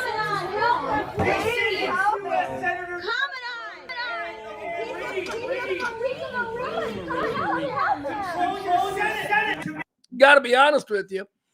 Pretty proud seeing a United States Marine here. They need like 6 dudes to like get 1 U.S. Marine out of there. I like that. Look at you guys, you're robots. Yeah, this is actually pretty stunning. Look at all of these people. Look at all of these freaking bought and paid for suits. Look at them. They refuse to turn around. This is like some kind of a cult thing. This is weird. How can this be going on behind you and you are deliberately refusing to turn around and watch it? Human nature is to crane your neck and see what's going on. These people are acting in uniform on purpose, or acting uniformly on purpose. It's weird. He's a Marine. Somebody help him. Look at you guys, you're robots. Look at that. You won't even look back. Look at you guys. You're like these robots. Oh my God, what? It's like, what? Just refusing to acknowledge what's happening? There is no greater indication that you people live in a fucking bubble where nothing that disagrees with your preferred narrative ever is allowed to enter. Is happening? And you're not even looking back. Any of you 4-star generals. Oh my God, what is happening right now? Eyes front, robots. Shame. Oh my God, you guys. Everybody sit What down, did please. I just see? I'm getting out of here. That's fine. Everybody sit down, please. Oh my God, what is That's all right. happening? Okay, good. No, it's not. Oh my God. Stuck. It's disgusting. Oh my God, you guys. Sorry, is that her? Can you open it up a little bit? His arm is caught in the fucking doors. Still, the arm is still stuck in the door. Come on. Clear the hallways. Out. Clear the hallways. Out. Clear the hallways, please. Clear the hallways, please. Can you help him, please? Yes, yes. All the places going there. Please through the hallways. Oh my God. What happened? His hand got totally smashed. Oh my gosh. Oh my gosh. Why are you here? Why are you getting arrested? Palestine, from the halls of Montezuma to the shores of Tripoli, Palestine will be free. And what about this war in Iran? Oh my God. No. Okay. Ah, fuck, my arm is fucking broke. What are you gonna do to him? My left arm is broke. I understand. Don't fight. Cap with a man bun. That's a bit troubling. Oh my God. Oh, you guys, come on. I need you to move. You need to stop. Okay. Brian, stop. He's fighting for you, not for him. My left arm is broke. They broke his arm. Oh my God. Oh my God. Damn. Oh man. All right, I can't do any more of that. There you go. You get the idea of what happened there. I mean, I don't have any comment on. I mean, you know, I guess he's one of them libtard Marines. You know, that's what I'm talking about. You know, this guy's talking about Palestine. He's anti-Israel. This used to be a subject that was completely agreed upon by the right. The right was completely okay with whatever Israel wanted to do in Gaza or in Lebanon or in the West Bank or hell, even you know, they want to expand towards Egypt again. Okay, whatever. The Republicans have always been okay with whatever Israel wants to do. And now we're seeing that they're not. They're not. They are not okay. There are a lot of people, and I don't know if he's a Republican or not. Who knows? He's probably not anymore if he ever was. But what, you know, I would think that a Marine in 2000, I would think a Marine would be a Republican, but who knows? Why am I focused on partisanship here? This is just a guy who's a Marine in uniform, doesn't want to go fight wars against Israel and or for Israel or at Israel's behest, and that is what a lot of people kind of think is happening here. The president says that Israel was about to attack us, but the president also says Israel didn't have any more ability to create nuclear weapons, so we don't know what to believe there. And then Marco Rubio says that we attacked Iran because Israel was going to attack Iran, and Iran was going to blame us, so we preemptively attacked Iran. It's that story. So that's what's going on. We don't have an answer. And we never will. We never will. There's no need because, again, that's what they do here. Misinformation and chaos is what they want. As long as there is no agreed upon fact, then anything that they say in the moment can be accepted, at least temporarily, as fact. And that's what they play on. It's just flood the zone with nonsense. Rubio says this, Trump says this. Tomorrow they'll say something different. Doesn't matter. Whichever one sticks, they don't care. There's zero accountability coupled with zero shame, which is why we have this situation. All right.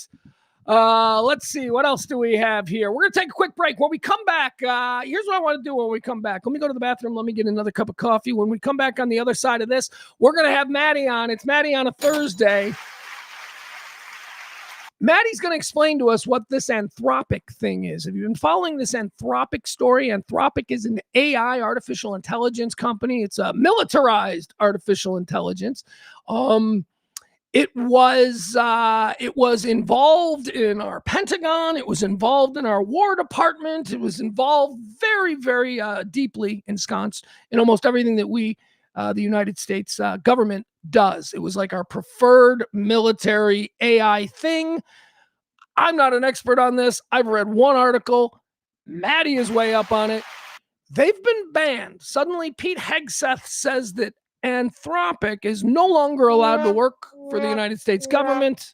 What does that mean? What does Anthropic already know? What is Anthropic? What are the problems? Maddie's going to explain all of this to us. I don't know anything about AI. Here's what I know about AI. I can ask it questions and it gives me detailed answers. That's my extent. All right, we're going to do that. We're also going to talk about the sexy mayor down there in Ritter, Louisiana. Sexy molester mayor, Misty Roberts. She was convicted this week. She's facing 17 years for having sex at a high school party with her son's best friend. Woo-hoo! We've got more details. Yesterday, I just gave you the story. Today, we've got weird details. We're going to do that. Britney Spears is in the news. We got a whole bunch more we got to get to today. So let's do that on the other side of this. A quick break. Let me refresh my coffee. Let me go to the bathroom. We'll talk to Maddie on the other side. More show coming up. Don't forget, It is Pledge Week. Drop a little something. Tip this show. Tip this kind of talk radio. Daily opposition talk. We don't carry water for any partisan viewpoint. We don't care if you're a Republican or a Democrat. We want the 70% of normal people that are still in this country. And we do it every day at noon. So if you support that effort, please drop a little something in the Venmo or the Cash App. We'll be right back.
Okay. All right, we're back. Sorry for that. I was just reading DJ Moore's message to the Chicago Bear fans. Very sad. My Chicago Bears traded one of our most beloved players, but had to be done. The business is football. The game is football, but the business is cutthroat. So DJ had to go, and we love him and we miss him. And DJ says, Chicago, thank you for everything. He's just such a classy dude, man. And I know that, a lot of players do this. This isn't rare. But he is just, of course he did it because this is just what he's always sort of represented. Just a really good dude. Quiet, not arrogant, not a braggart. Completely different than wide receivers are, generally speaking. Chicago, thank you for everything. From the moment I arrived, you embraced me with open arms. The passion of the fans, the history of this organization, and the brothers I went to battle with are things I'll never forget. I'm sorry for taking some plays off. I was tired. To my teammates, coaches, and the entire Bears organization, thank you for believing in me and pushing me to be better every day. Chicago will always hold a special place in my heart, but I'm excited for the next chapter. All right, go get him in Buffalo, DJ. Maybe we'll see you in a Super Bowl, and then we'll beat you. All right, let's talk to Maddie. Maddie is coming on. She comes on a couple of times a week. She always has something interesting to talk about. So let's see if Maddie's available right now. Here we go. Dialing.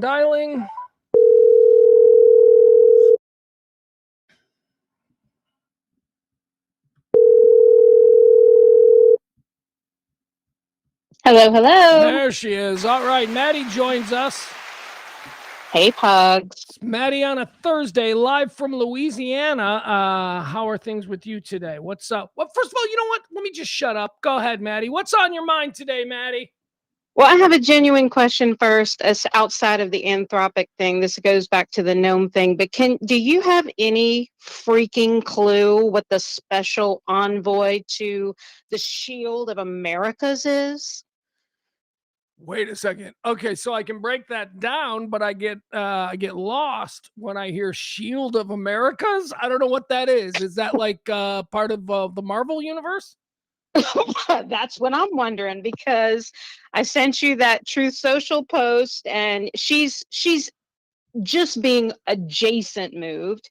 And what he's saying is that he's moving her to this new position, quote unquote, of special envoy to the Shield of Americas, which, as far as I can tell, I looked it up.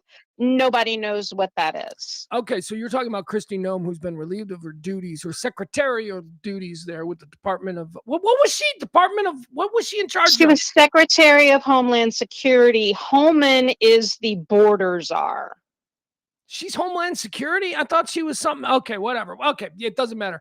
Shield of America refers to a 2026 political security initiative led by Donald Trump aimed at establishing a regional security framework often linked to a Monroe Doctrine approach to regional, particularly Latin American affairs. All right, they're shipping her out. They're doing to her what they did to that chick that Don Jr. got tired of banging. What was her name? They moved her out. Oh God, I can't remember I can't remember what her name was. Gavin Newsom's ex-wife. Yeah. What's her name? The one you said has Mar-a-Lago face now. Yeah. They moved. Don Jr. was engaged to her, and then Don got tired of being engaged to her. Kimberly something Guilfoyle. Guilfoyle, that's it. Kimberly That's Guilfoyle. It. Yeah. So okay. Don Jr. got tired of being with her because he found a much younger girl. He's now with like a 20-something Palm Beach socialite, but he got tired of being with old Mar-a-Lago face, and it got awkward around the MAGA circles there at Mar-a-Lago in the White House. So they decided to make her the ambassador to Greece. Let's just move her to Greece. Let's get her out of the way. And I think that's what they're doing to Kristi. She's problematic. Wait. Hold on. No, this is the ultimate for all the shit that I say about Donald Trump. This is the ultimate dad move. This is dad taking care of his boy. Dad moved the ex-girlfriend halfway around the world so that the boy could have a new girlfriend. I fucking love it. It's embarrassing for her, but there is another level where it's interesting. And we'll see if this actually comes about, because it's an initiative and it's not yet to be realized. So I mean, it's very much in my performative. We talk about how the performative nature of this administration has been all along. So he's saying, hey, she's done a great job. I'm going to keep her protected. We're not going to fire her. We're going to move her off to something else. And here's the something else, which is something we have never heard of. So, interesting. Yeah. Interesting. Yeah, he is an interesting guy. I mean, he's got that other thing we never heard of. He formed the Board of Peace and then immediately started a war.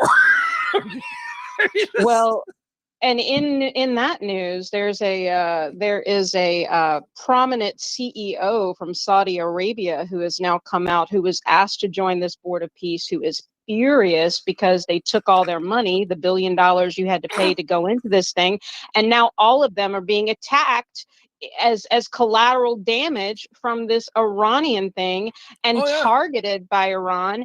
And they're like, what the hell? You took our money. Well, this obviously offers us zero protection from these problems, and then you start a war where we are literally being targeted. So they're not happy. Billionaires in Doha that signed on to this Donald Trump Middle East scam, they did not anticipate that they were going to be carpet bombed, because they're now getting hit by drones. The UAE is getting hit by drones. Doha, Dubai, where Oman, like all of these places are now suffering terror attacks because of this move. 14 countries in total have all suffered serious damage from the fallout from this, because Iran has been prepared. Iran knows what it can do clearly and what it can't accomplish clearly, and they know they can't defeat us in an air race. They know they can't defeat us on a naval race. So what they're going to do is they're going to choke us down, and they're going to scatter problems across the entire Middle East. And that is exactly what they're doing. And here's the thing, I've been reading a lot about this. They're using their cheapest shit possible. These Shaheed drones that cost them like 20 grand to produce. Right. And in retaliation, we're using $100,000 to $500,000 warheads to shoot these things down. And they're just sitting back going, war of attrition, no problem. We're going to run you dry out of money. And it doesn't even make common sense. It doesn't make common sense. Well, that's look, the Russians found this out in Ukraine. The Russians found this out in Afghanistan. We found this out in Afghanistan. The way we win these wars, we're a superpower because ultimately we can drop nukes on you and flatten you. That's why we're a superpower. That's why if we go to war against you, you can reasonably say it could be over in weeks, because ultimately we can just drop bombs. But here's the thing. We don't actually do that.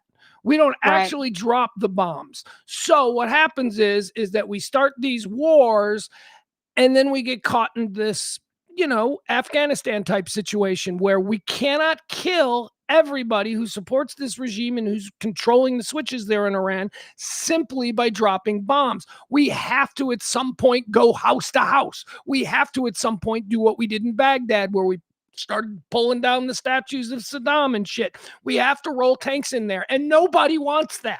So unless we are going to drop a nuke on Tehran, which we are absolutely not gonna do, although this guy, who knows with this guy? But they're test firing the Minuteman right now. They did it last night. So I mean, they're definitely trying to see what they're capable of doing, and that's a little terrifying. And of course, now we've started funding the Kurds to go in and do some boots on the ground stuff for us. I mean, like this is not going to end in 4 weeks. I think that is an insane thing to even think at this point. No, it's good. No, we're going to get bogged down. Those people aren't going to give up. That's like a 2,000-year-old civilization of radicalized people.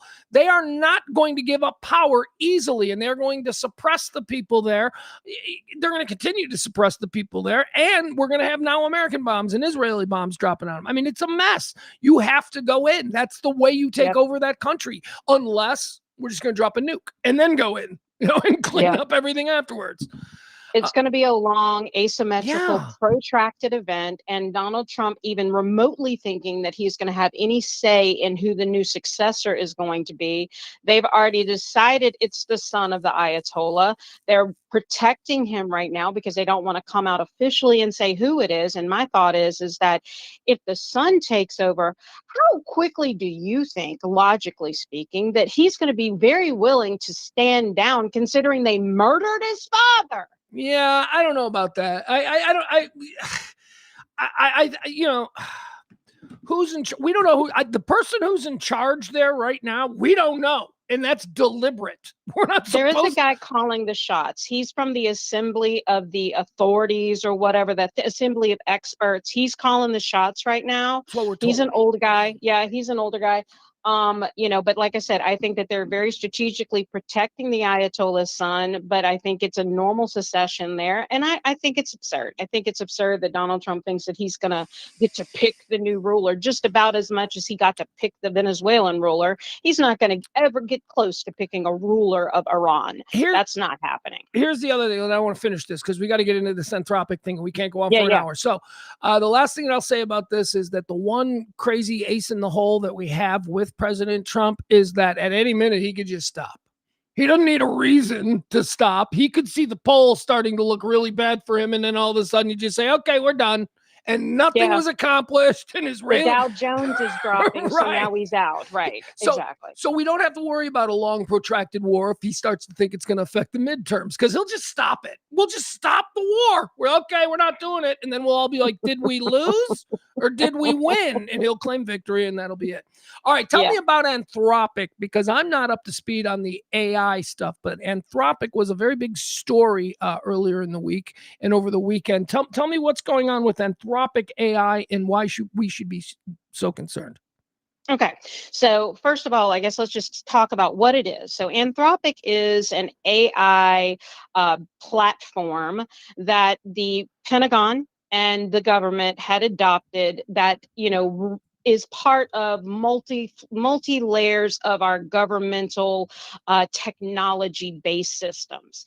And, you know, that had been in place. They had vetted this company particularly. And, you know, just to kind of frame this so we all understand it, because this is highly technical. And I'll be honest, I don't understand all of it because I'm not an AI expert. I understand what it implicates to us.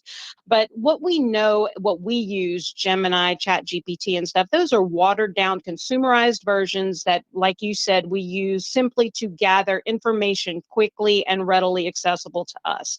They had a special platform that was called Claude, and Claude was part of the Pentagon, specifically with war regimes, and it was created to, you know, help the Secretary of War, our Department of Defense, understand what the potential outcomes would be from conflicts. It was not a fully autonomous project, although it does have fully autonomous capabilities. And the company, the CEO and the company that owns and runs Anthropic had guardrails in place, and those guardrails prevented it from being used fully autonomously. And I hope we all understand what autonomy means in AI. It means that the AI is making decisions on its own. It was not allowed to make these decisions automatically. It still needed a human being to say the yay or the nay to the decision. Well, Hegseth, when we entered this war with Iran, went to the CEOs. Yeah, hold on. Let me stop you there, just because it's important to note the timing of all of this. The announcement that Hegseth and the Department of War and the United States government was suddenly turning against the Claude program at Anthropic AI. That coincided with us dropping those first round of bombs on Iran. These things coincided. So that's, go ahead, pick it up from there. Yeah. So Hegseth, in his warmongering bloodthirstiness, what he wanted was for them to drop these guardrails and allow AI to be fully autonomous and make these decisions in real time. And the CEO said, not a good idea. And here's why, which I think is going to lean into maybe a funner conversation that we could have that would be less technical. They said if you do this and allow AI to make these decisions, there is a real potentiality that AI will determine that the enemy is not the enemy you want it to be, but it could turn on you specifically. And he said, I don't care. I want it. And they said, we can't do it. We're not going to do it. They imparted a moral obligation behind this, and Hegseth threw a fit, said that you're out, and now he's open sourcing from other AI companies who obviously don't have the moral caliber that this guy does. And OpenAI is stepping into the conversation, and I'm uncertain what OpenAI hasn't come out to say that they will or won't do it yet, but they are definitely entered the chat. And so what this all brought me back to was that movie War Games from 1983. You remember that movie, Pugs? Do you want to play a game? Yes, Joshua. So, you know, and who would have thought? Like, I remember back when I was a kid, and we're both Gen Xers, so we remember that movie. It was very revolutionary, and the idea that there was this computer, the Whopper, who was, you know, making these, having war games amongst itself, trying to determine the outcomes of nuclear war with Russia, because we were at the height of the Cold War in that time, and everything top of mind was this nuclear potentiality, this crisis. And so Matthew Broderick is a hacker in that day, and he hacks into this system that he does not know at the time is the actual, you know, Pentagon, the security. NORAD, yes. He hacks right into the NORAD system, our missile defense system. Yeah, and starts to play tic-tac-toe with this computer, and then discovers that there are other games he can play, and one is called golly, what was the name of that game? I can't remember, but it was something to do with war. And he starts this game and tries to end the game, but realizes he has no longer control of the game. And they, you know, find where the NORAD system is. He breaks in, tries to tell this colonel that, you know, that what's happening isn't real, but the colonel won't listen to him. But what is happening in real time in this movie is that Joshua is rationalizing what the fallout is of nuclear war, and it's learning as it goes. And and then he has to kind of get in there and teach Joshua that there is no winner and loser in a game of nuclear combat, and train it up to the last minute where they're about ready to launch nukes over into Russia because they think Russia's about to attack them, but it's all just, you know, fake. It's fake. And so that is what the real concern is for us. How many decades later that this AI, this Anthropic, is now presenting to us, that it would learn by itself who the real enemy was and could literally turn back on us if we are showing to be the aggressor in the war. The answer, by the way, you were rolling. I didn't want to interrupt you. The answer to the question, do you want to play a game? What was the name of the game? Global Thermonuclear War was the name of the game that Whopper suggested David and he play. Global, because I know it because I was like 10 years old and it was the first time I heard those words together, and I thought that's a cool name. Global Thermonuclear War is the name of the game. Yeah. Matthew Broderick thought so too, because he said, hey, that sounds cool. Let's play that.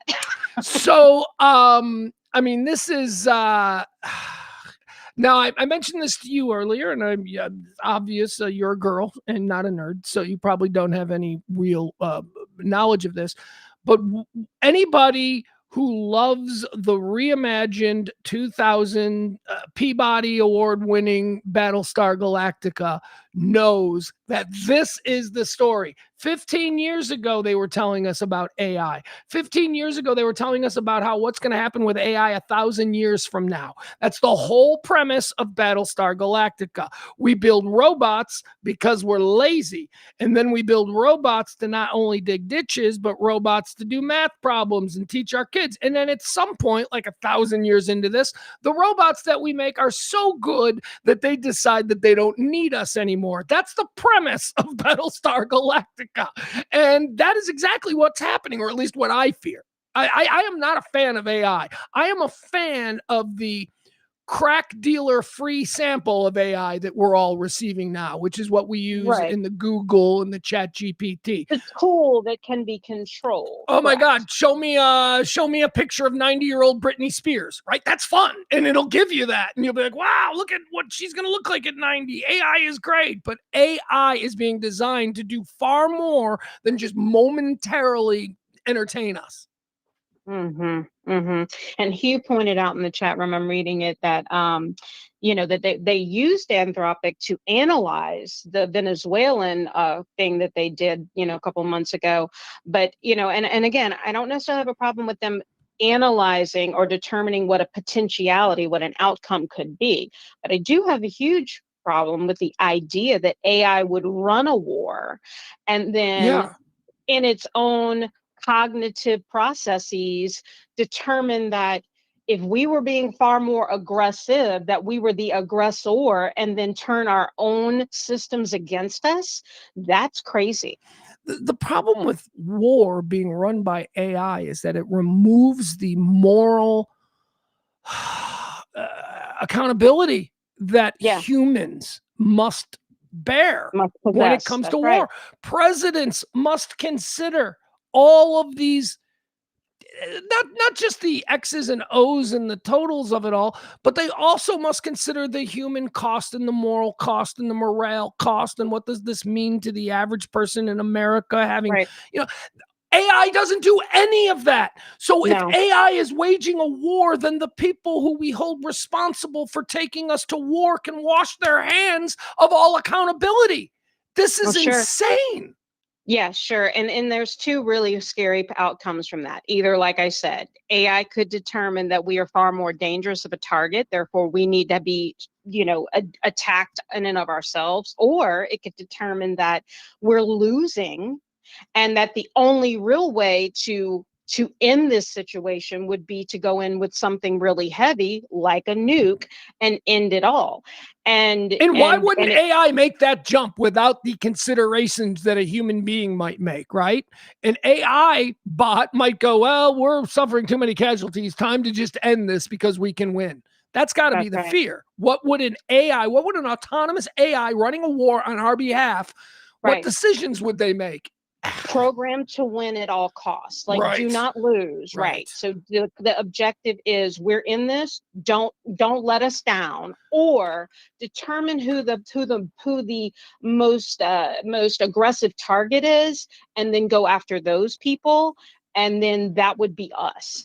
And that CEO presented these as two very serious ideological issues that these guardrails have built into place, that our literal Secretary of Defense said, we need this to go away. We want AI to control this. We want them to, basically, like you said, we don't want morality to be a factor. We don't want human error to be a factor, or human thought processes to be a factor. We want computers to take this over. So do I have this right? Am I hearing this story? So let me just reframe it here. So we have an AI program that the Defense Department and the Pentagon are using to make war decisions. The people who created this AI thing, they have some guardrails in place because they're not entirely comfortable with what this thing might do if it was to act autonomously.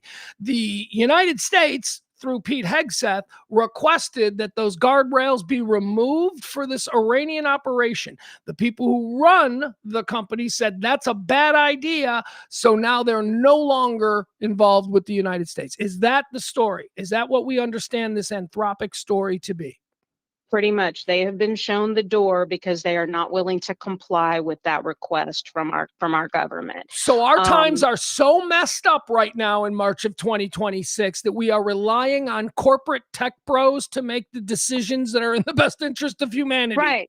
Somebody who is, I get it that these guys have what their goals are multi-layered, right? Like, obviously money is a goal. But they're also creators in this way that we would I would say like an artist, you know, like we want to create this thing. We have these ideas. We want to see them come to fruition. And when this is a successful thing, obviously there's some, you know, some pride in that accomplishment as well.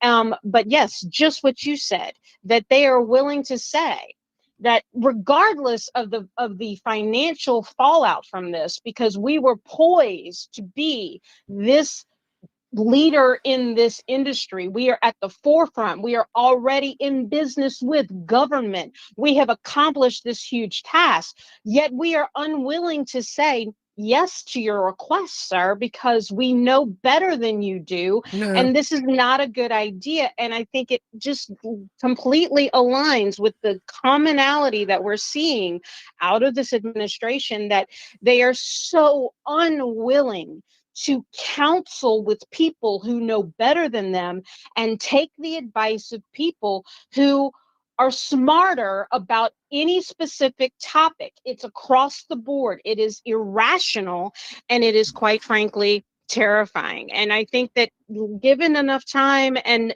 people and money to throw at a problem, they'll eventually land on a company who doesn't have the moral compass that this particular company obviously does.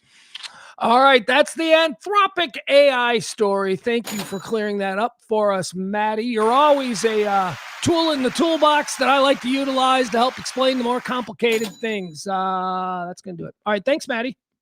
You're welcome. There she goes. That's Maddie down there in Louisiana. She appears whenever she has something that I want to talk to her about.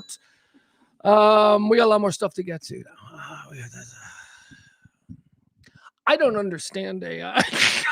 I don't understand how it exists. I think it's magic. I don't know, but I do know that it is a bit freaky. Because again, I've seen Battlestar Galactica. If you've never seen the reboot of Battlestar Galactica, that is was it like 4 seasons? Like 4 seasons of just some of the best written television you have ever seen. Blows my mind. So good. You don't believe me? Just Google it or Wikipedia. Just read the reviews, okay? You're talking about a series that every single season had like a 99%. This is groundbreaking. It's great. It's really great. Greatest sci-fi series ever made. All right, let's see. What else do we want to talk to here? We did the Marine. We did that. All right, let's talk about somebody who's hold on. We got to go back to this. Yeah, sorry. All right, we got to get rid of Maddie's gone. So Maddie's gone. The show, the executive producer of today's show is Peter the Great. Give a big shout out to Peter the Great. Thank you, Peter. He helps support this kind of opposition talk radio, the kind of talk radio you can't hear anywhere else. We do it every day around about noon o'clock from the Kelly Moore Memorial Studios on the beautiful south side of Chicago, only on the RadioMisfits.com podcast platform. That's not true. You can find us on YouTube. You can find us on Facebook, all that good stuff. I've been telling you for the 5 years that we've been doing this show that, you know, I'm not political. I'm not considered myself a Democrat or a Republican. I've always kind of been an independent. I'm trying to think like I've voted red. I've voted blue. I am a moderate. I am a normal person in the middle who doesn't like nonsense. And I also consider myself to be a good judge of character, and I can pretty much size somebody up very quickly. It's always been one of my skills. Remember, folks, now I have 3 great skills and party tricks. The first is I've seen every episode of Saturday Night Live ever produced. That's right. I've seen every one. It's pretty impressive. The other is you've never seen anybody better at miniature golf than me. I will kill you at miniature golf. I'm not good at many things. As a matter of fact, I'm only good at 3 things, but miniature golf is one of them. I'm good at miniature golf. I can sink that fucking putt. Can't golf for real, but mini golf, please. Let's go. And the other thing that I'm good at is judging people. I am so good at judging people. I think it's because I'm an empath. It's not a psychological diagnosis or anything like that, but it's just something that you come to realize about yourself as you live your life.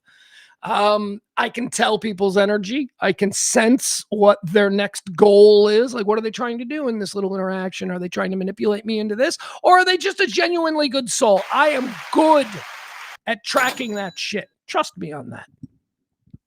So as I've been telling you over the years, I'm just, desperate. I'm looking for a politician. I'm looking for somebody who is going to rise from one of the parties who is going to be different. A lot of you folks already found that. A lot of folks actually think that Donald Trump is that. A lot of folks are wrong. that guy just exploited our collective desire to have somebody new, a Mr. Smith goes to Washington type. That's the correlation that I like to use. I don't know if you've ever seen the fantastic Frank Capra, Jimmy Stewart film from the 1940s. Mr. Smith Goes to Washington, about a school teacher in a small rural town who suddenly finds himself appointed to a senator seat there in Washington, D.C. And Jimmy Stewart goes to Washington, Mr. Smith, and he's got real goals. He thinks that he can do things, and he gets in there. And again, remember, this isn't 2020. This isn't 1995. This is 1946 depiction of what the United States Congress was. And it was no different than it is today. Jimmy Stewart, the big wide-eyed, morally grounded, decent human being, goes to Washington to try and, in all good faith, represent the fine folks of his state. And what does he find? He finds the cesspool. He finds the cesspool that Donald Trump promised to clean up. A cesspool that I think is, grown exponentially, certainly in the last year. But I haven't seen that, right? I haven't seen that.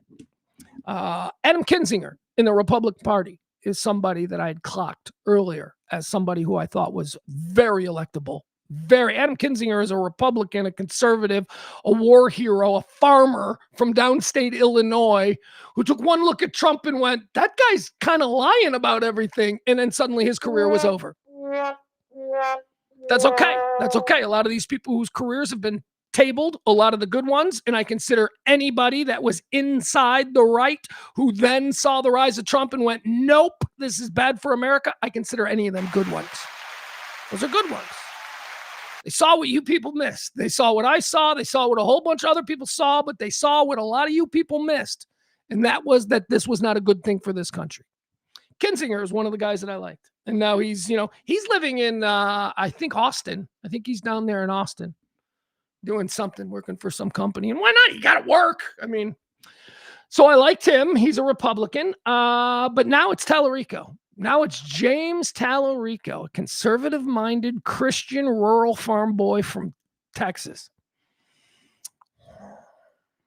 And what I told you when James Talarico first began to rise, and he first began to rise years ago, we've talked about him before. He's been making a little bit of noise there in the state of Texas, but he's only grown to the national stage over the course of the last couple of weeks due to his Democratic primary race against the very high profile and very well known and very well branded Jasmine Crockett. I like Jasmine Crockett. I think she's fucking cool. I mean, politics wise and all that kind of stuff, I don't know, but I just like her vibe. I like her vibe. Yeah, I don't call her stupid. A lot of people are like, she's stupid. She ain't stupid. You want to fucking throw up a red flag that suggests to everybody that you're fucking racist? Call Jasmine Crockett stupid one more time. Why? Because she's black? Because she's a black woman? Because she doesn't speak like she's from fucking Forney?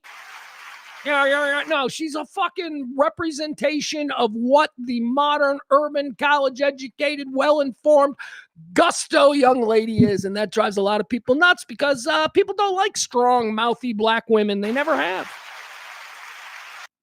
Whatever. I don't care. I mean, is she crazy? I mean, look, I got problems with people who go into the crazy direction, but I've never really been confronted with her going in the crazy direction, meaning, crazy direction is almost anything having to do with a discussion about the genders and all of that. Those are all distractions that, basically marginalize otherwise good candidates. I don't know that I don't know what her deal is on all of that. I think of Jasmine Crockett as just somebody who doesn't take shit from the president, and that scores points with me. Now, she's running against James Talarico. She is Jasmine Crockett. She is the established Democratic personality in this race, and she was probably, on the day she filed, she probably thought that she was going to be the easy winner of the Democratic primary. But then State Rep James Talarico rose, and he started to, his message began to be amplified, and his message is a scary one. It's a scary one. It's a scary one if you like Trump. It's a scary message if you think all of this is fine, because this is a guy who looks like the guy that you're okay taking your daughter to prom, and yet he's speaking and representing what you considered to be the party of the devil.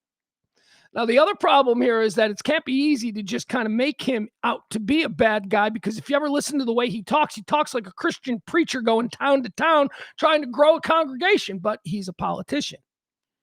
He's a very devout person. He's a seminary student. There was a time in his life where he wanted to be a reverend. His grandfather was a reverend. He was raised in a home with a reverend. He's a Christian. He's a good Christian. Now, you guys know that I am somebody, I'm a searcher, I think would be the best way. I'm not a man who is devoid of faith.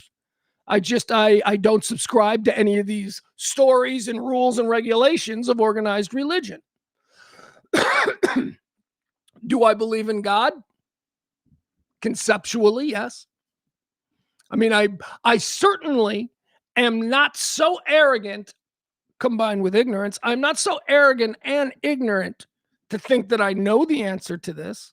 No human being should think they know the answer to this. I don't believe. I do think that those people who live their entire life devoutly following their faith, I think those people are lucky. I think if that works for you and that's what helps you to be the best person that you can be, good for you. But for me, it's never really stuck. What did stick, though, was the Jesuit version of Christianity. Jesus the teacher, Jesus the example. Big fan of Jesus, right? Again, don't know if he was the son of God and magic. Don't know about all that. I don't know. Because again, we go to, wait, he's the son of God. I don't even know if I think God is real. But I know that Jesus was a representation of man at his very best. And that is the story and the biography and the narrative that has surrounded Jesus forever. Until evangelicalism came around. That has always been the message of Jesus. The message of Jesus that I was raised in, being a Catholic and matriculating through Catholic schools and all that kind of stuff. Jesus was a fucking dude. Jesus was awesome. If you can't get down with the fact that he's immortal and the Son of God and the resurrection and walking on water and curing, that's fine. Because when you cut through all of that, the story of Jesus is that he's one of the best dudes who's ever lived. Evangelicalism in this country over the course of the last 50 years, with the advent of television and then the satellite and the ability to reach people, I think organized religion and evangelicalism in general targets stupid, frightened people. I think that's what it is. And once those satellites went up and once we started having these evangelical mega churches, you know, the kind of churches that don't have all them rules that the Catholics do. You can get divorced if you want. We don't care. You can go to jail for money laundering. We'll still welcome you back every Sunday here to Prestonwood Baptist. The word of Jesus, in my estimation, and the message of Christianity, which is the word of Jesus, has been completely seduced by the dark side. And the dark side is always money. So as soon as these evangelical churches learned that they could put their message out on a satellite and they could reach all the stupid people in every fucking corner of this country, that's when the cash register started ringing. And that's when they moved away from actual preaching the word of Jesus Christ and started to give marching orders. You can do this, you can't do that. These people are not welcome. That's been the message. Controlling a very large group of stupid people into doing exactly what you tell them to do. That is the state of Christian evangelicalism in this country. And you look no further than the fact that a lot of these guys will get up on the pulpit, point to the president of the United States and say that he was appointed by Jesus Christ himself.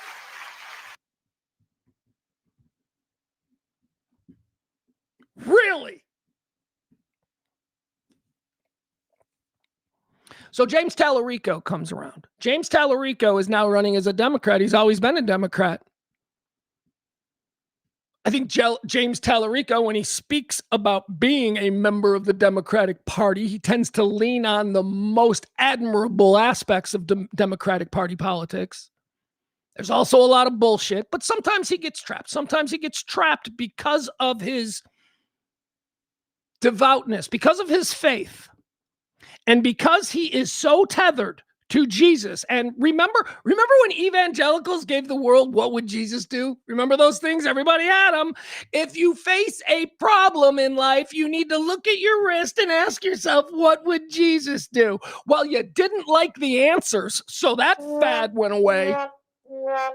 Yeah, and we can't be having people asking what would Jesus do, because then they'll really start thinking about Jesus, and then we won't be able to control them. So that stopped being a thing. It was a nice thought. I think all of us should still lead our lives with that question hanging over us. Holy shit, what would Jesus do here? Right? That's not a bad way to live your life. Because as I stated, Jesus is a dude. He's a good man. The best example of humanity that has ever been put forth. The best example of humanity that we have to learn from. I mean, what's like the worst thing that people say about Jesus? He hung out with like a whore? That's like the worst? Just shows that he didn't abide by the labels of others in society, that he gave every human being a chance and loved all as they loved him. That is not the message of modern Christianity. That is not the message of MAGA Christianity. The message of MAGA Christianity is, you will do what we say because we are the good people, and oh yeah, you're going to vote for people we tell you to vote for. It's fucked. It's completely fucked. It is a business. You're telling me you think that guy Jeffers down there in Dallas, you think that guy's going to heaven?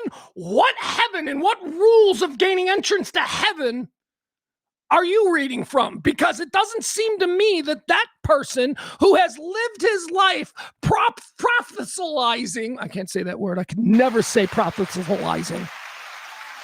Never been able to say that word. Spend your life proselytizing something that Jesus very clearly said was not good, and then ringing the cash register with your $5,000 suits, your 10,000 square foot home in South Lake, your jet airplane. Are you fucking kidding me? Okay, so we've established who these people are. So James Talarico rises. He seems to legitimately be somebody who first follows the word of Jesus and not follows the word of, Dallas Baptist or whatever. Evangelical messaging. He is desperately trying to remind people of the kind of dude that Jesus was, but because of the way church has been in this country, especially in the South, especially in Texas where he comes from, he's now being gaslit. I told you when they were running. I told you when Talarico rose up. I said, if Talarico's message gets out, look out, Jasmine's dead. Jasmine thought she was next in line. That's the way the Democrats have always done it. We saw it with Hillary. We saw it with Kamala, who not the best candidate they're going to run. It's who's next? Whose turn is it? That's nonsense. So James Talarico rises out of Texas. He challenges the handpicked candidate for the Democrats, Jasmine Crockett. And as I told you, he destroys her. Not because she's a terrible candidate, not because she's unelectable. He destroyed her for one reason and one reason only. Nobody knew who James Talarico was, and everybody knew who Jasmine Crockett was. Everybody in Texas has heard about Jasmine Crockett. It ain't good. It ain't good. Why? Because the GOP and MAGA, through use of social media and their wide array of fucking media, everything from Fox News to Newsmax to, whatever, to all the influencers that everybody listens to.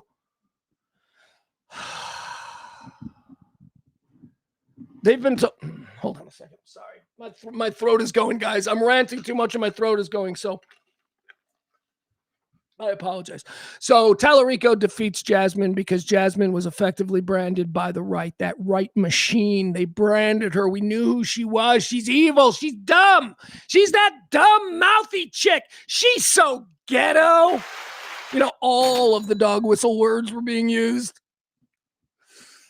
She's so ghetto. Says people who look like me. So she was branded. So she wasn't going to get any independent fence sitters in this Democratic runoff. And then when you combine that with the amplification of the message that James Talarico is putting out, which is a completely different message than we have ever heard from an actual populist politician. It's the first guy who isn't playing the game. Populists are bad. Populists, traditionally, especially in the realm of politics, they have been dialing into the absolute worst and most manipulated, most gullible people. That's what populists do. Populists take dumb people and make things dumb people think seem smart. And that's what Donald Trump did. So now we've got Talarico with this authentic populist message, which is the message that I've been saying here from a position of the middle, talking about the 15% crazy on the right we can't deal with anymore, and the 15% crazy on the left we can't deal anymore. That leaves us with 70% in the middle. We are the normal people. And I've never heard a message like the one Talarico is putting out there. I've never heard a Christian running as a Democrat. When was the last time you saw a Democrat run as a Christian first? He's a scary motherfucker, and he hasn't been branded. Well, the branding has begun.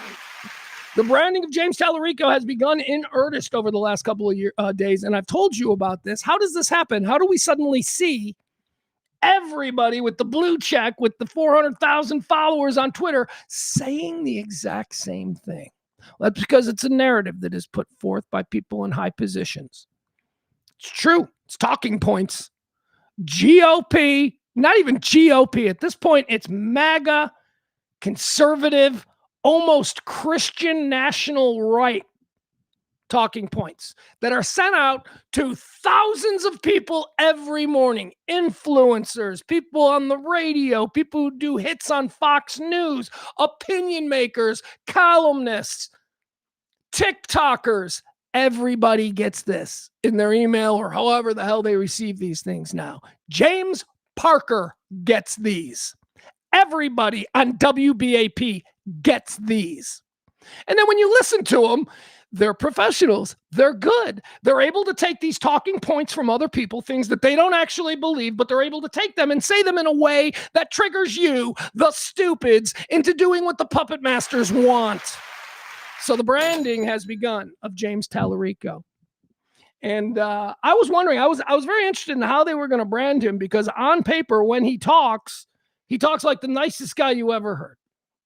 He talks about Jesus. He talks rationally about Jesus. The fear, of course, in the Republican circles is that once James Talarico starts going county to county here in the statewide race against either Cornyn or Paxton, he's going to start shaking hands with people who wear red hats, and they're going to be like, I fucking love this boy.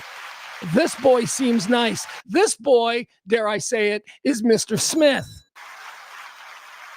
And that scares the fuck out of the GOP, because now they got a runoff between Paxton, who they don't want, and Cornyn, who they also don't want, but they think he's the lesser of two evils. So the Republicans in Texas are now going to be spending hundreds of millions of dollars that should be spent elsewhere in very, very difficult races, whether you're talking about, New Hampshire or California or anywhere in the Midwest where all of these diehard red seats are now being challenged. Wisconsin, Ohio, they got to defend these seats. They did not anticipate spending big money trying to hold Texas, and that's a problem. So for the next couple of weeks, you're going to see Ken Paxton and John Cornyn just tear each other apart. They are going to do nothing but provide any ammunition that James Talarico and his campaign are going to need. They're going to put it all out there. And then they're going to meet. The winner is going to meet. Whether it's Paxton, who the establishment GOP does not want Paxton winning because they feel that Paxton can't win. They feel that Paxton has way too much baggage, and that if Paxton runs against Talarico, they're even now. They're basically even right now in a head-to-head match, and James Talarico hasn't even started running.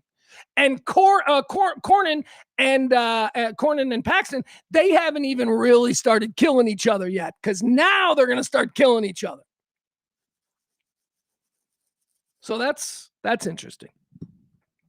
But the branding, they now need to focus on James Talarico. People who are like, oh, I hear this James Talarico kid. These people don't have anything awful about him yet. So they got to work overtime now. Again, remember the people who sends out these talking points to all the people that you're now hearing everywhere on the radio? The brand for James Talarico that they've settled on is evil. He's evil.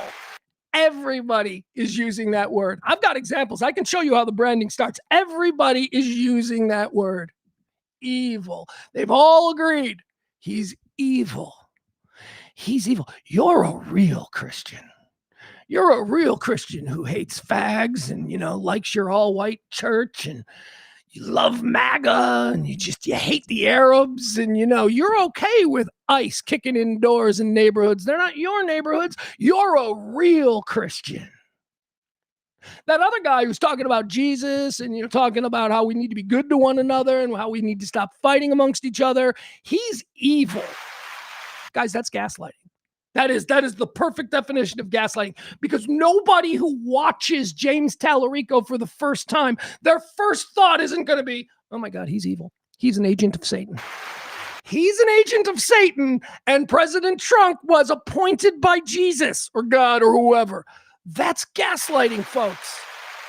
Your lying eyes, they're relying on your lying eyes. So let me give you some examples here of how we've already seen the evil brand attempted to be stuck to James Talarico. But wait, first, let me show you why he's evil. Here you go. What is it? Do we need this? All right, yeah. So let's watch a little bit of the evil, okay? This is evil. Remember, you have to believe that this is evil. This is what your leaders, these are what the people who you follow, no matter what, are telling you to believe about this. Remember, folks, this they are asking you to believe is evil. Ability to see a doctor when we need one. I am tired of being pitted against my neighbor. Evil. I'm tired of being told to hate my neighbor. It's been more than 10 years of this kind of politics. Politics as blood sport, politics as trolling and owning, politics as total war. It tears families apart. It ends friendships, and it leaves us all feeling terrible all the time. We cannot defeat the politics of division with more division. We can't win their game. We have to change the game. This campaign is rooted in a fierce love for this state, for this country, and most importantly, for all of our neighbors. And the ability there you have it. To see a evil, right? Didn't all of that sound evil? I mean, liking your neighbor, that sounds evil. Resisting the attempts by the overlords who control the narrative to be divisive, that sounds evil. They're afraid of that message. They are afraid of that message because the effective way to campaign over the last 10, 15, 20 years has been to scare the fuck out of people. Get their vote because the other guy's a monster. And that's the narrative that this new pop-up Senate candidate is pitching. Resist the powerful overlords. Resist the billionaires' attempt to keep us at each other's throats so that we don't actually pay attention to why we're being so fucked over. It's them.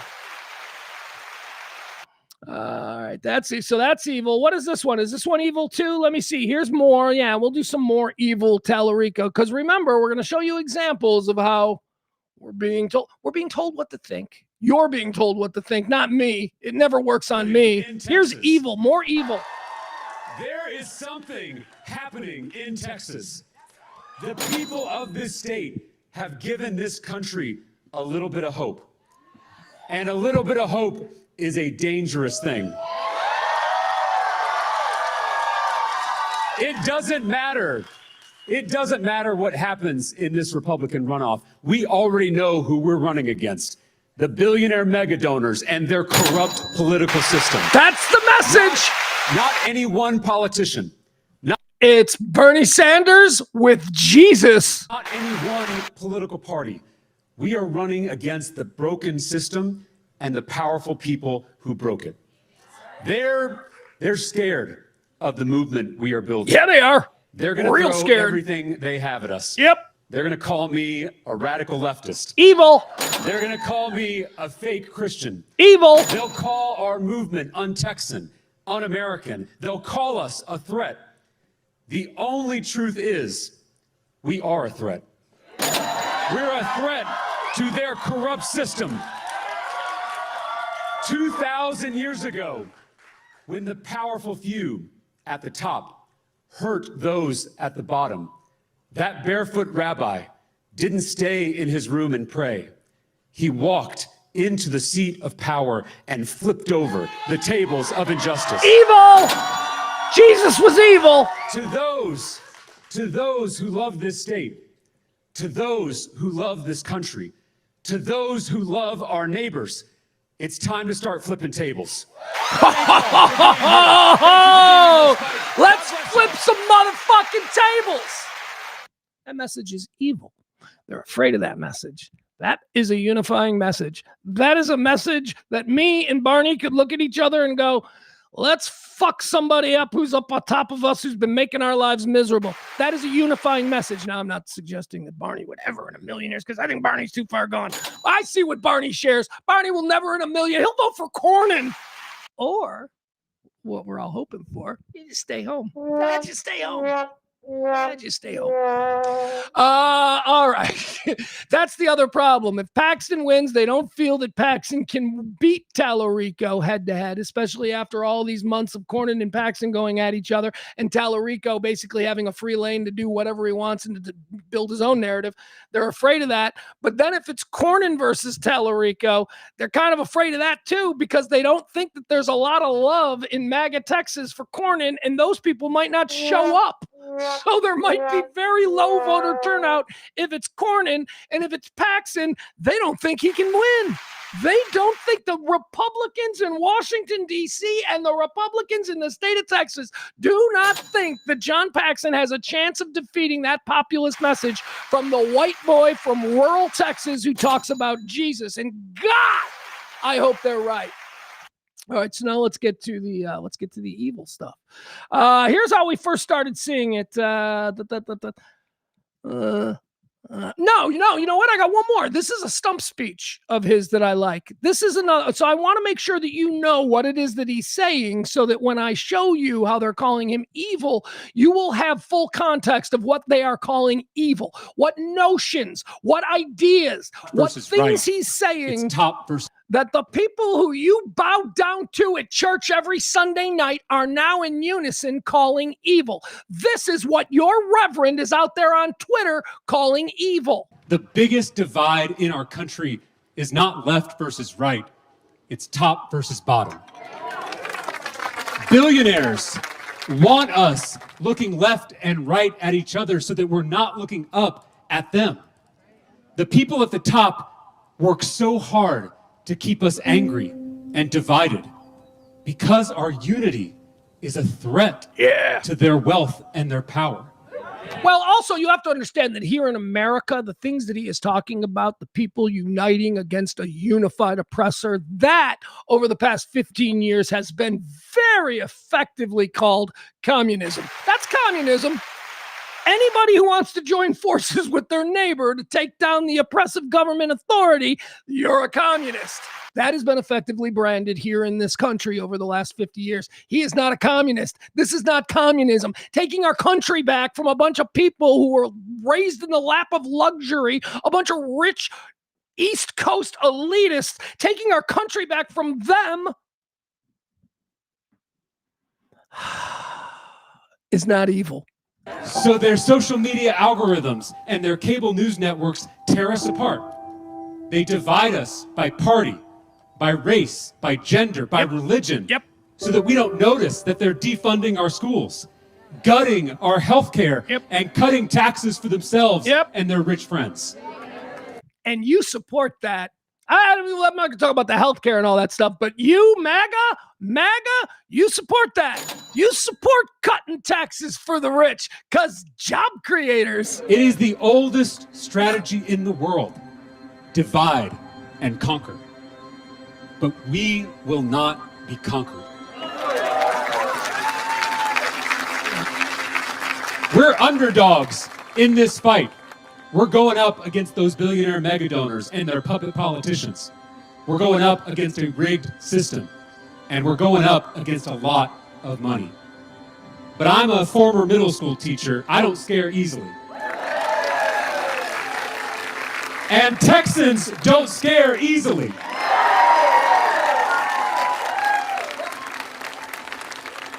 My granddad was a Baptist preacher in South Texas. He taught me that we follow a barefoot rabbi who gave 2 commandments: love God and love neighbor. Because there is no love of God without love of neighbor. Every single person. How about that pussy shit, huh? Well, our neighbor voted for Biden. Fuck that guy. Fuck that guy. What are you talking about, you? Bears the image of the sacred. Every single person is holy. Not just my neighbors who look like me, or pray like me, or vote like me. Those billionaires are trying to keep us from seeing all that we have in common. They're trying to keep us from realizing that there is far more that unites us than divides us. Because once we do, we will come together across party, Communism, across race, across gender, across religion, to take power back for ourselves and our communities. All right, there you have it. That's the stump. That's my favorite stump speech of his. He's got a couple. He's got three of them that I've noticed. That's my favorite one. So obviously he is preaching a message that we have not seen from a candidate in quite some time. Well, maybe Bernie Sanders, right? He sort of the same thing, but that was 10 years ago, and he was an old man and was also a Jew, so it was a problem. But now we got a guy saying the same thing. He's a Christian. He's a Southerner. He's not an East Coast Jewish man in his 90s like Bernie Sanders. No. All of the things that appealed to the Rogan bros about Bernie Sanders are now being encompassed by this guy who's like in his 30s and a Texan and a white kid with a fucking grandpa who's a reverend. Yeah, be very scared. So here is the branding. The branding has begun. Talarico, is this, hold on, let me find this. All right, here we go. How about this? So Matt Walsh, he's a big one. We'll start with him. Matt Walsh is a very, very big influencer in MAGA circles. Let's see what he has to say. Let's see how he has taken the talking points that were given to him and how he's going to utilize them now in social media. Matt Walsh says, "It's tough because I really want to gloat over Jasmine Crockett's loss. But the guy who beat her is somehow 100 times worse in every way." How so? Really? Because I can objectively watch Jasmine Crockett, and I can see why people would have a problem with her. She's very aggressive. She's very hardcore, blah, blah, blah. I get that. I don't get that same vibe from Talarico, man. I don't get it. But whatever. Matt Walsh does. Matt Walsh sees those speeches that we just saw, and Matt Walsh, because he cashes checks from fucking foreign chaos architects, he doesn't fucking have a real thought. He's just saying what he's told to say, and here we go. Crockett's loss, the guy who beat her, is somehow 100 times worse in every way. Just an absolute depraved evil freak. Evil is the word. At least Jasmine was kind of funny because she's so dumb. There you go. There's the gray area racist dog whistle. Because remember, a black woman who has an opinion can't be smart or educated. She's got to be dumb or ghetto or whatever it is. Get what you're going for. We know who you're trying to connect with when you use words like that. You're not fooling anybody. So there you go. Matt Walsh using evil to describe James Talarico. The branding has begun. Let's see. Is that all? Is there more? There must be more. All right, let's listen to, this is Steve Toth. Steve Toth is the guy who defeated Ben Crenshaw. Ben Crenshaw is a golfer. Dan Crenshaw, Eye Patch McCain. That's what they call him. I've always hated that guy. Love John McCain. Always loved John McCain. I would have voted for John McCain for president if he hadn't chosen Sarah Palin. I was on my way to voting for John McCain. And then he chose Sarah Palin, and I was like, nope. But anyway, Eye Patch McCain. Oh, and by the way, John McCain's another great example of this. This guy was foundational to the conservative Republican Party in America until he saw Donald Trump and went, that guy's an asshole. And then suddenly, you fucking people washed away all of John McCain's career, everything he ever stood for. Well, he was involved in the banking scandal. No, he wasn't. He was fucking allowed out of that shit. You're talking about the 1980 savings and loan scandal. Shut up about John McCain. John McCain's a better American than you ever could be. All right, so shut the fuck up about John McCain. All right. So anyway, here we go. This is Steve Toth. He's the guy who beat Eye Patch McCain, Dan Crenshaw. He also has received the talking points. He's on Donald Trump's pretend news network, Real American Voice. Let's see what Steve Toth has to say. Remember, we're listening for examples of the Republican GOP national branding of James Talarico. 62 Democrats joined 21 Republicans to give us the Speaker of the House. So, 3/4, 2/3, 2/3, 2/3 Democrat, 1/3 Republican. That coalition of Democrats runs the Texas House. So when I put forth legislation to secure our elections, it gets killed by the Democrats. When I put forth legislation to end the social transition of children, it gets killed by the Democrats. It's evil. Oh! Talarico is part of that group. I served with James Talarico from 2019 through to today. Say it again. This guy is as evil as they come. There is a darkness to this man's life. Darkness, evil twice. If you doubt that there's a wickedness and an evil and a demonic presence in the world. Demonic. All right, so you understand what's going on here. Real American Voice. They're talking to a bunch of stupid people who think that, evangelical Christianity is the only way that you can live your life. So he's talking to stupid people who already believe all of these myths and all this nonsense and that gay people, it's a choice. I don't get that. The whole gay people is a choice thing. I don't know about you. I don't know what you're trying to tell me, dude, but I can't. I'm a straight guy. I can't get a hard on just by choice. Okay. That's not something I can do. If you think homosexuality is a choice, then you must be a guy who's had a hard on in the shower. That's all I'm saying. Evil is the word that we're going for. Evil. Why? Because they're desperately afraid of the real Christians. They're afraid of real Christians seeing this guy, meeting this guy, hearing his message and going, you know what? That is more in step with the Christianity that I was raised with.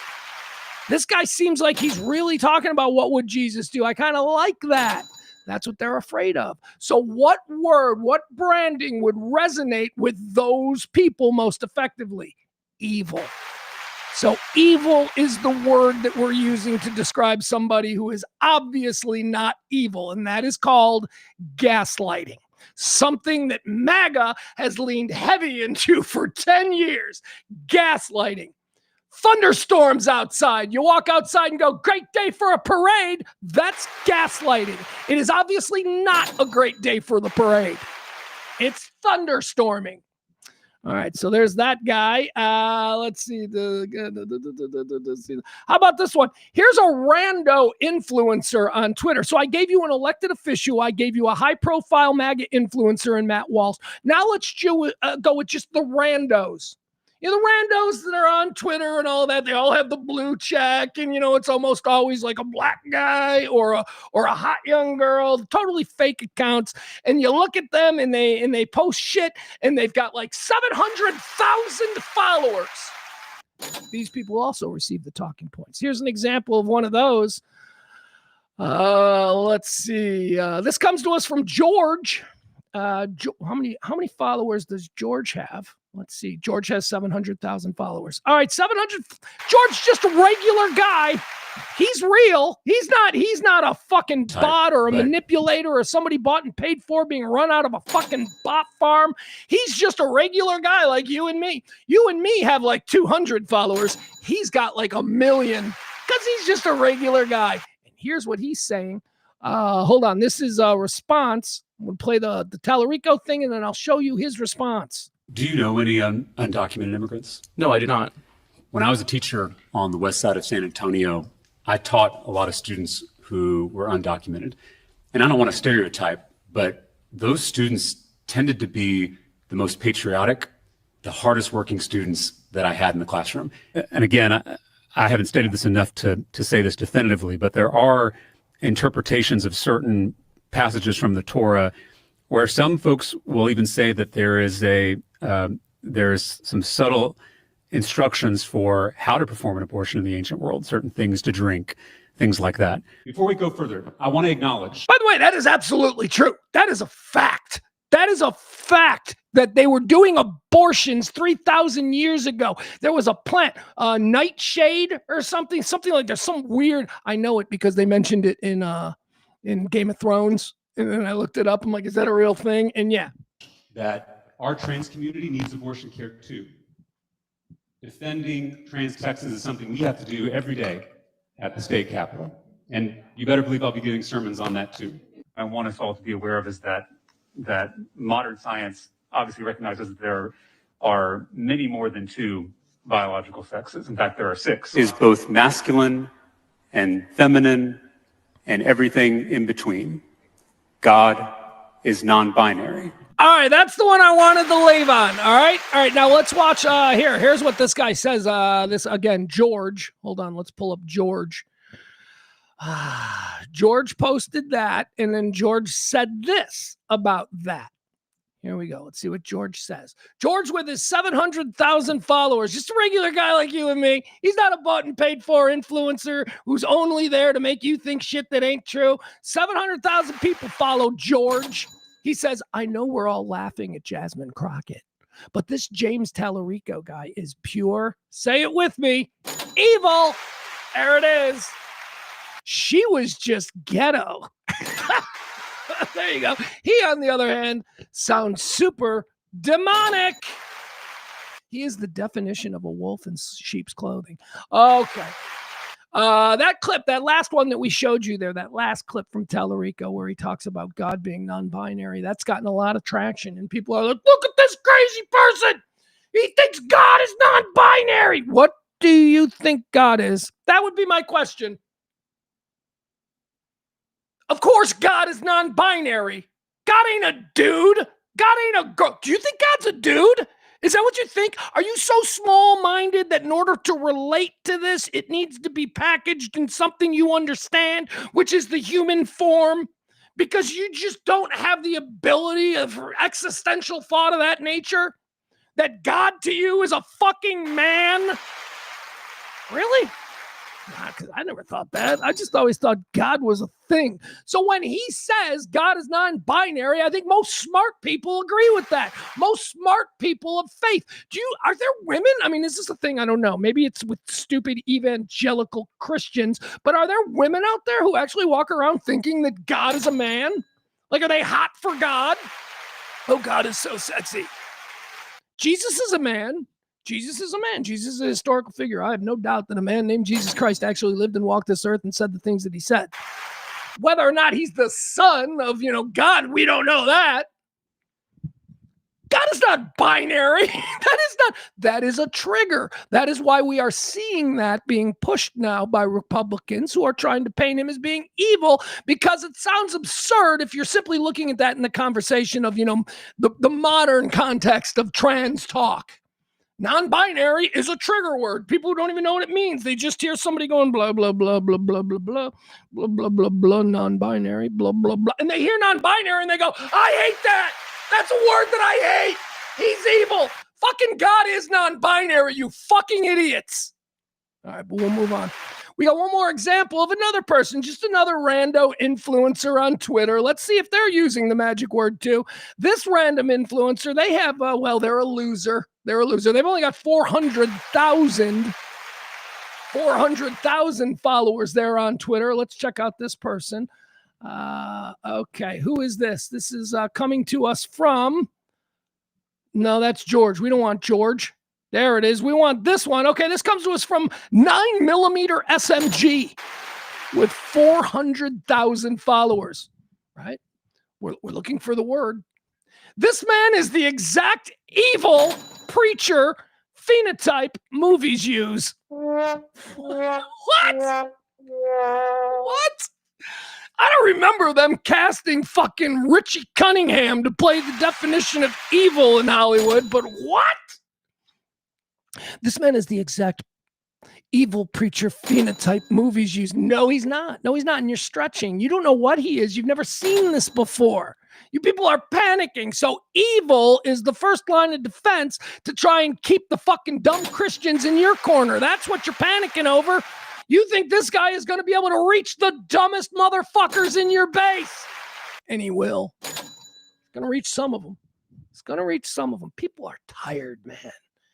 Don't you think people want to take a flyer on somebody who's just being cool, somebody who's just being nice, somebody who's talking about how can't we all just get along, man? Why you gotta hate the people? Don't you think that there are some people who are tired of this nonsense? I do. And more importantly, so do the Republicans.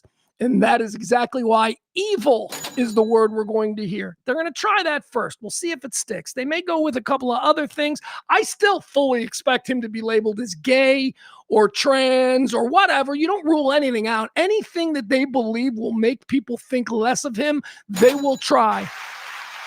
Because they're fucking scared. Because they're scared of this guy. I was involved in a bit of a thread yesterday where people were arguing back and forth. It was the conversation was, he may not even beat the Republican. Why are we the opening idea in this conversation that I got involved in was that James Talarico might not even beat Paxton or Cornyn, and he might not. And all of the scared people who were talking about how evil he was saying, and that will be the end of him. And then, somebody's like, he's just the latest Beto. No. You listen to Beto's message. Beto was playing the old fucking that dog won't hunt Democrat bullshit that doesn't fly in Texas. Talarico's talking about Jesus. It's a little different. Don't fucking try and conflate Beto with fucking Talarico because they're different people. So anyway, the conversation was he may not ever get out of Texas. He might lose the general, and he might. And then the consensus opinion among these people were that, and then he's done. Then we'll never hear from him again. To which one other person, and this is the thread that I jumped in, one other person jumped in and went, what? Are you kidding me? He might not be able to win Texas, but I bet he could win the Electoral College. And oh my God, that started a whole... And they're right. They're right. He is a national figure. The Democrats are going to make him a national figure to the extent that it doesn't really fucking matter if he wins in Texas, because he will be elevated to the position of the guy that is speaking the message that is resonating with the most people. This dude is beloved on the East Coast, the West Coast. The money that he raised after going on a couple of national TV shows, after putting his message out there, the people who believe in him is enough for a grassroots presidential run. And I think the Democrats know this as well. The Democrats would love to have him to balance off of a J.D. Vance or whoever the hell else is running. He doesn't need to win the Senate. He is a national populist political figure. Well, that doesn't work. That's never been done before. Who the fuck is president now?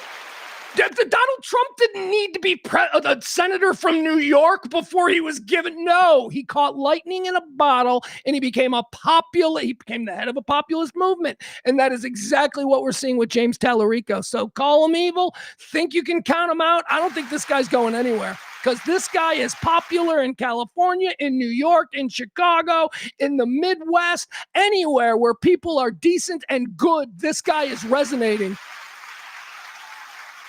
And that scares the shit out of the bad people. Now, you're maybe finding out that you have been caucusing with the bad people all this time. Well, we've been telling you that you've been caucusing with the bad people, but you refuse to listen to us because we are apparently libtard losers from California. Anybody who didn't buy into the MAGA bullshit is a bad guy. You threw out half the decent people in the Republican Party because everybody wasn't willing to just bow down to the king. You did this. And now you're calling somebody who is obviously a decent human being. You're trying to call him evil because you are out of options. You are panicking about this guy. All right. There we go. That's it. That's the branding of James Talarico has begun, and it's terrible. It is like the worst. Oh. All right, so there you have it. I gave you an example. I tried to cherry pick good examples. I went with a high-profile influencer in Matt Walsh. I went with an elected official inside the GOP. That was Steve Toth. And then I gave you two examples of just randos with like 1 million followers on Twitter who are all using the exact same word. Why? Because they all received the same talking point memo. All right. Hey, Lou Holtz is dead. Lou Holtz, Lou Holtz, the old ball coach out there in South. I'll tell you, this Michigan team. I love Lou Holtz. I used to do Lou Holtz on the radio back here in Chicago, back when Lou Holtz was actually somebody. Here, let's see if we can figure out where Lou Holtz fits into this, right? Because we like to do the death trilogy. Lou Holtz has been dying for like months, like a couple of months back. There was a time when I thought Lou Holtz was going to be the first dead celebrity of 2026, but he held on. All right, let's see here. Where did we leave off with our death trilogy? I know we had a good one, right? We left off with. Oh no, it was was it the?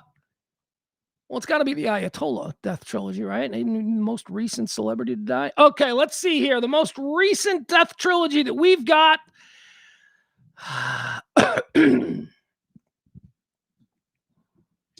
Hold on.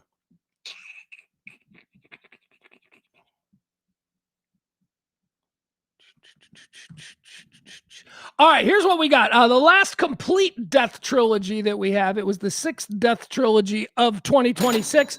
It was Eric Dane, the actor, Bill Mazeroski, Hall of Fame baseball player, and Robert Carradine, of course, Lewis from Revenge of the Nerds. All right, that was death trilogy number 6 for the year 2026. Eric Dane, Bill Mazeroski, and Robert Carradine must spend the rest of their life, well, eternity. Their lives are over. They must spend eternity now living together in a 3-bedroom apartment in the celebrity wing of heaven.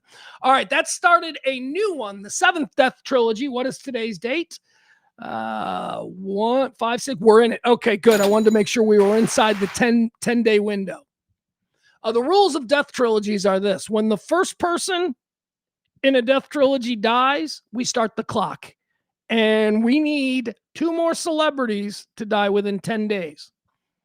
2 more celebrities don't die within 10 days, then we got a problem. But guess what? I would say a good 95% of the time, another celebrity dies within 10 days.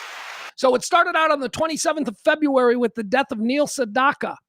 Because breaking up is hard to do. Dum doo dee dee dee. Breaking. He's like an old 50s singer, Neil Sedaka, who had a disco hit with Bad, Bad, Blood, Blood back in the 70s. Neil Sedaka, he's a big name. You may not know him, but he was a big name. He deserves it. Neil Sedaka was number 1, died at 86 years old. He died on the 27th day of February. He was joined on the very next day, the 28th day of February, by the Ayatollah. The Ayatollah. And yesterday, on March the 4th, the world was told that we lost the old ball coach, national champion at Notre Dame, former New York Jets coach. He had some time in the NFL back a long time ago, but most remembered as a football coach for Notre Dame. I think he went to South Carolina after Notre Dame, and then he went to TV, and he was a force on college football game day for years and years. Coach Lou Holtz died yesterday. He joins Neil Sedaka and Ali Khamenei, the Ayatollah, in Iran. Lou Holtz and the Ayatollah. That is not going to go over well. I don't know. Neil Sedaka, I imagine Neil Sedaka and the Ayatollah Khomeini, I bet you that they'll get along well. The Ayatollah was 86. The Ayatollah knows breaking up is hard to do. Right? The Ayatollah is like, dum, dum, dum, dee, do, dum, dee, da. Do that one again, Neil. Right? It's going to be a sing-along. I don't know if Lou Holtz is going to be able to handle those guys because Neil Sedaka is kind of, Neil Sedaka is not exactly a football player type. You know what I mean? Neil Sedaka is a little bit more artistic, if you will. So I don't know if Lou's going to vibe with Neil Sedaka. I certainly don't think Lou's going to vibe with the Ayatollah. Well, whatever. He's got eternity now to break down game tape. You get on hey, coach, why don't you dive into that 1989 Miami team? Get into that game tape. There you have it. Lou Holtz. I like Lou Holtz. Lou Holtz was always fun. I did Lou Holtz to Lou Holtz once, and he laughed, and he thought it was funny. Yes. The premise was Lou Holtz was in studio, and I was in another room on the phone pretending to be the real Lou Holtz. And I don't know who this Lou Holtz is who's in studio, but the real Lou Holtz is me. I'm on your phone. I'm stuck in traffic. And that was, he thought it was funny. All right, there you go. Lou Holtz has passed away, the great Lou Holtz. Let me give you a little Mayor Misty update. I've got to wrap this damn show up. I've got to get out of here. I've got a meeting. I've got to talk. I got to reconnect with my boy Rob Barr, because we are doing this Unheard Music show, and it's just I've got a lot of stuff going on in my life, stuff I'm not talking about on the show. At some point, I'm going to have to talk about it, but we're not yet. So I got to wrap this show up because I don't want to keep Rob waiting. He's been such a good sport. He has put up with a whole lot of this. All right, let's talk about Mayor Misty. Yesterday, I told you about Mayor Misty Roberts. Mayor Misty Roberts there in, wait, hold on. Let me get you a picture of her, because that's what this is all about. I think she's hot. I'm sorry. I think she's hot. Mayor Misty Roberts. I think she's hot. I think she's crazy. She's like drunk. She's like a drunk, hot, crazy chick. All right, here she is. All right, this is Mayor Misty. She's the mayor of some, I don't know, little tiny town there in Louisiana. It's not really an important town. All right, this ain't the picture. You know the picture I like. She's got giant jugs. There we go. Well, she looks a lot older. How old is Mayor Misty? Because I've been thinking she's like my age. I'm starting to think Mayor Misty's older. There she is. Yeah, we'll do this one because of the giant jugs. I like to focus on the giant jugs because it's very telling about who she is as a person. She is obviously a girl who was probably very pretty at 18 years old, probably very pretty at 28, probably still had some semblance of confidence in the 30s, but then she decided, I'm getting older, I need giant hoots.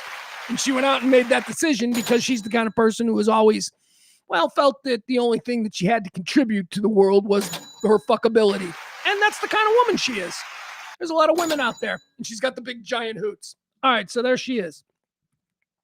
This is Mayor Misty. Now, she was convicted yesterday in a courtroom in Louisiana. She was convicted of 2 counts, of carnal knowledge with a minor and, I don't know, something else. She is looking at 17 years. She's going to be sentenced in May, but she was convicted in court on Tuesday. Tuesday was also the day, I think, or was it Wednesday? Was also the day that we kind of told you about her for the first time. So why was she convicted? What did she do? Mayor Misty threw a party for her teenage kids, a pool party at their house. Mayor Misty, turns out, is the cool mom. So there was beer and there was all kinds of stuff.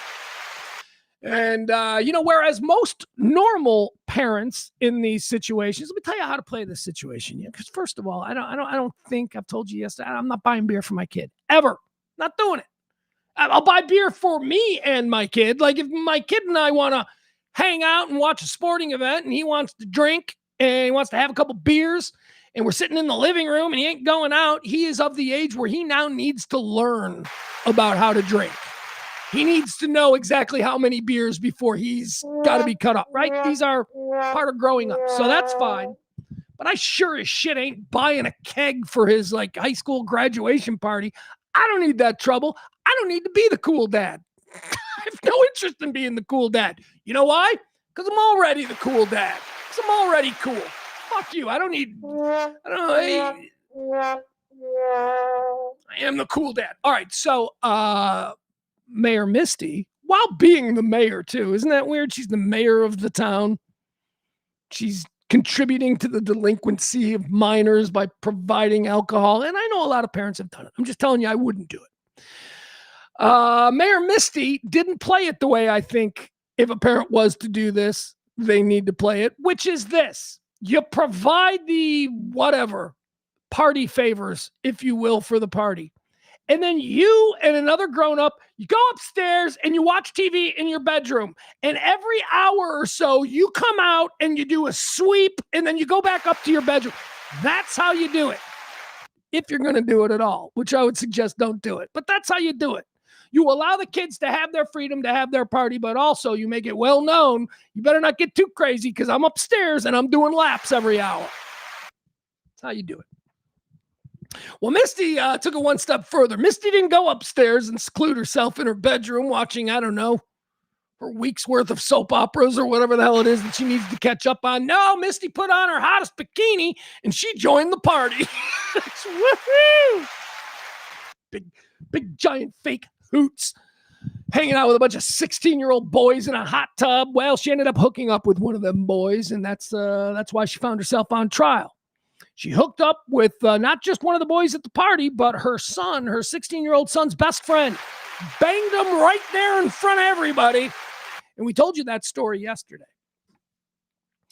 And we had some details yesterday, but man, oh man, yesterday when I went home, I dived into this story because there's a whole bunch of new details that have been revealed simply because, well, they're testifying. They've been testifying the last couple of days. So let's go through some of the new information that we have here about the situation as it unfolded that night. By the way, that night in 2024, guess what? My birthday. That's right. While I was having fun, this was going on in Louisiana, and I had no idea. On July 20th of the year 2024 is when this pool party took place. It says here, Mayor Misty update, a disgraced small-town Louisiana mayor has been found guilty of having sex with her son's 16-year-old best friend at a booze-filled pool party. The jury at Misty Roberts' trial reached a verdict after deliberating for less than an hour. They were pretty sure. They were like, yeah. I mean, because when it's less than an hour, what that means is they went into the room and they said, let's take a vote. The vote was unanimous on the first vote. And then they said, we can't just go out after 5 minutes. We need to sit here for a few minutes. We need to sit here and let them think that we're deliberating and that we're taking this seriously. But I think they knew right away. Right away, they're like, she banged a kid. She banged a kid in front of her son. She banged a kid in front of her daughter. The jury at Misty Roberts' trial reached the verdict after deliberating less than 1 hour. Roberts, the 43-year-old, 43? There are pictures of her where she looks 63. Like, her body looks great, but the body can be faked. The body can be plastic surgery. The body looks great. The face looks a little bit older than 43, but okay. Roberts, the 43-year-old former leader of DeRidder, Louisiana, was convicted on charges of carnal knowledge of a juvenile and indecent behavior with a juvenile. Roberts will have to register as a sex offender. That's gonna hurt the next time she runs for office. Hi, I was wondering, my name is Misty, and I just wanted to let you know that I live a couple of blocks away, and I need to let you know I've been convicted as a sex criminal. I'm in the neighborhood, and if you're like me, you're tired of sex criminals taking over our neighborhood, so I'd like your vote. I'm Misty, and I'm also running for mayor. I am anti-sex criminal, while at the same time being a sex criminal. Carnal knowledge of a minor carries a sentence of up to 10 years in prison, whereas indecent behavior can carry a sentence of up to 7 years. So she's looking at a total of 17 years, which is, she should get the full boat. She needs to get the full boat, this crazy lady. The jury saw previous testimony from several witnesses of the incident, including an interview with her son, telling investigators that he saw his mom hooking up with his best friend through a crack in the window. We covered that yesterday. We also heard from her daughter, who also testified. Remember her daughter? We learned yesterday the son texted the mom that the daughter was crying, that the mom hooking up with the other kid had caused the daughter to see it and start crying, and the son was using that as leverage to convince the mother of how fucking awful she was being. So the daughter also testified. Her daughter testified that she saw Roberts and the 16-year-old, quote, on top of each other. The disgraced mayor's best friend. Okay, this is where it starts to get weird. Okay, ready? Let me give you the story here. The disgraced mayor's best friend and former sister-in-law. So what you need to know about the situation here at the Roberts home is that Misty Roberts was a single mom. She had these 2 kids. She was a single mom. She was divorced. She was divorced from her ex-husband, Clayton. Clayton is his last name. He is the father of the 2 kids, but she lives there with the 2 kids, and he pays like $3,000 a month in child support. $3,000 a month in child support. What? Anyway, her ex-husband, the father of her children, her ex-husband has a sister. That sister used to be her sister-in-law, but not anymore because they're divorced. The ex-husband has a sister, and it's her best friend. They're still best friends. That's weird, right? Okay, it's good that you get along with your sister-in-law, but as soon as she starts cheating on her brother, which is why they got divorced, because Misty, as it turns out, is a big old hoe. She was cheating on her husband. He found out. He left her. The husband's sister stayed with Misty. The husband's sister stayed friends. And, maybe it's because she's the aunt, and she doesn't want, and if Misty has the kids primarily, maybe the aunt doesn't want to miss out on the relationship with them, so she's still friendly. I don't know what it is, but at any rate, she's being described as Misty's best friend. Well, I think it's only fair that her son get to have sex with his aunt then. That's blood. Maybe it's through marriage. I think it's through marriage. Wait, no, that's her dad's sister. Yeah, that's her dad's sister. Can't do that. Because remember, Misty had sex with her son's best friend. So the son might be thinking, well, Mom, I'm going to have sex with your best friend. But her best friend turns out to be his aunt. So that's a no. That's a non-starter, as they say. Her daughter testified that she saw Roberts and the 16-year-old on top of each other. The disgraced mayor's best friend and former sister-in-law, Jill Weaver, testified to jurors that she had overheard Robert's teenage son screaming that his mom effed, here's a quote, effed my best friend after the drunken pool party when she was asked to help mediate the chaos. So let's talk about the sister, Jill, here, okay? So Jill was at the party.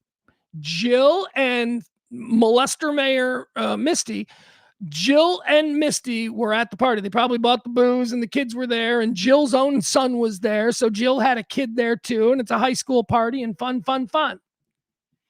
Remember how I told you normal parents would do the thing where they'll let the kids have the party, but then they'll go upstairs and they'll stay in their room only to emerge once an hour on the hour to do a lap to make sure everybody knows that there's still an adult presence here and you need to calm the fuck down, right?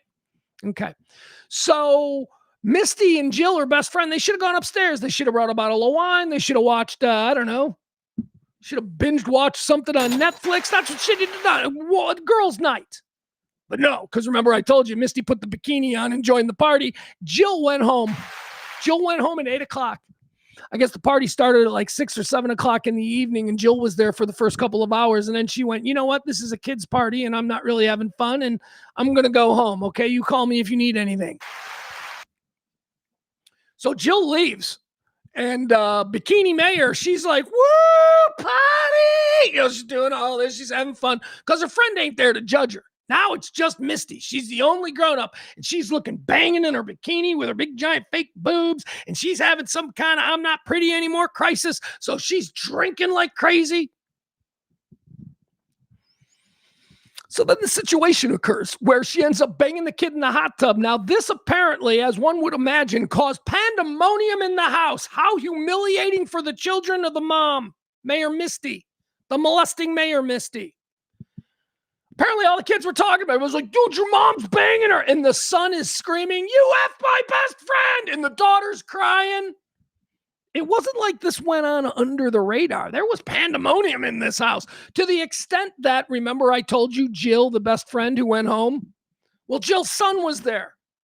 And it started to go around that Jill's son had recorded molester Mayor Misty having sex with the kid in the hot tub, to the point where molester Mayor Misty then confronted the son. Remember, this is the party. It's probably now like 1 o'clock in the morning. Party's still going on. And bikini molester Mayor Misty mom is like looking at this kid, Jill's son, who I guess would also be her nephew. And she's demanding that he give the phone. Give me the phone, she's saying. Give me the phone. Give me the phone. I need to see that you didn't take a video of me molesting that child. Give me the phone. So the kid he's like, I'm not giving you my phone. I didn't take a video. There is no video. I don't have a video. I'm not giving you a phone. And so Misty was getting crazy. So the son runs away and texts his mom. Remember mom, Jill? Jill left. Jill left at 8 o'clock like a normal person. She left. Didn't want anything to do with it. Jill gets a text at like 1 o'clock in the morning from her son saying, you need to get over here right now.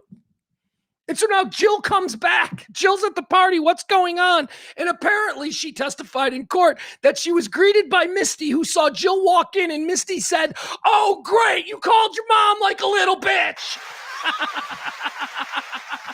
Oh, great. You called your mom like a little bitch. That's awesome. The disgraced mayor's best friend and former sister-in-law, Jill Weaver, testified to jurors that she had overheard Robert's teenage son screaming that his mom had effed his best friend after the drunken pool party when she was asked to help mediate the chaos. After that night, the victim's mom, remember this? This is the other thing from yesterday that we learned. So the next morning, everybody's like, oh, what did I do last night? So the next morning, Misty gets a text from the mom of the boy she had sex with, who was apparently also another one of her friends, this whole like cabal of desperate housewife types. So the mom of the boy who got raped, as we're calling it, well, no, not really. Just go with me on that. So the mom of the boy who got raped texts Misty in the morning and wants to know if she's on the morning after pill or if she's on birth control. The mom of the boy who was raped apparently doesn't really have a problem with it, to the point where she's texting Misty going, hey, you okay? Because he told me he just blasted you.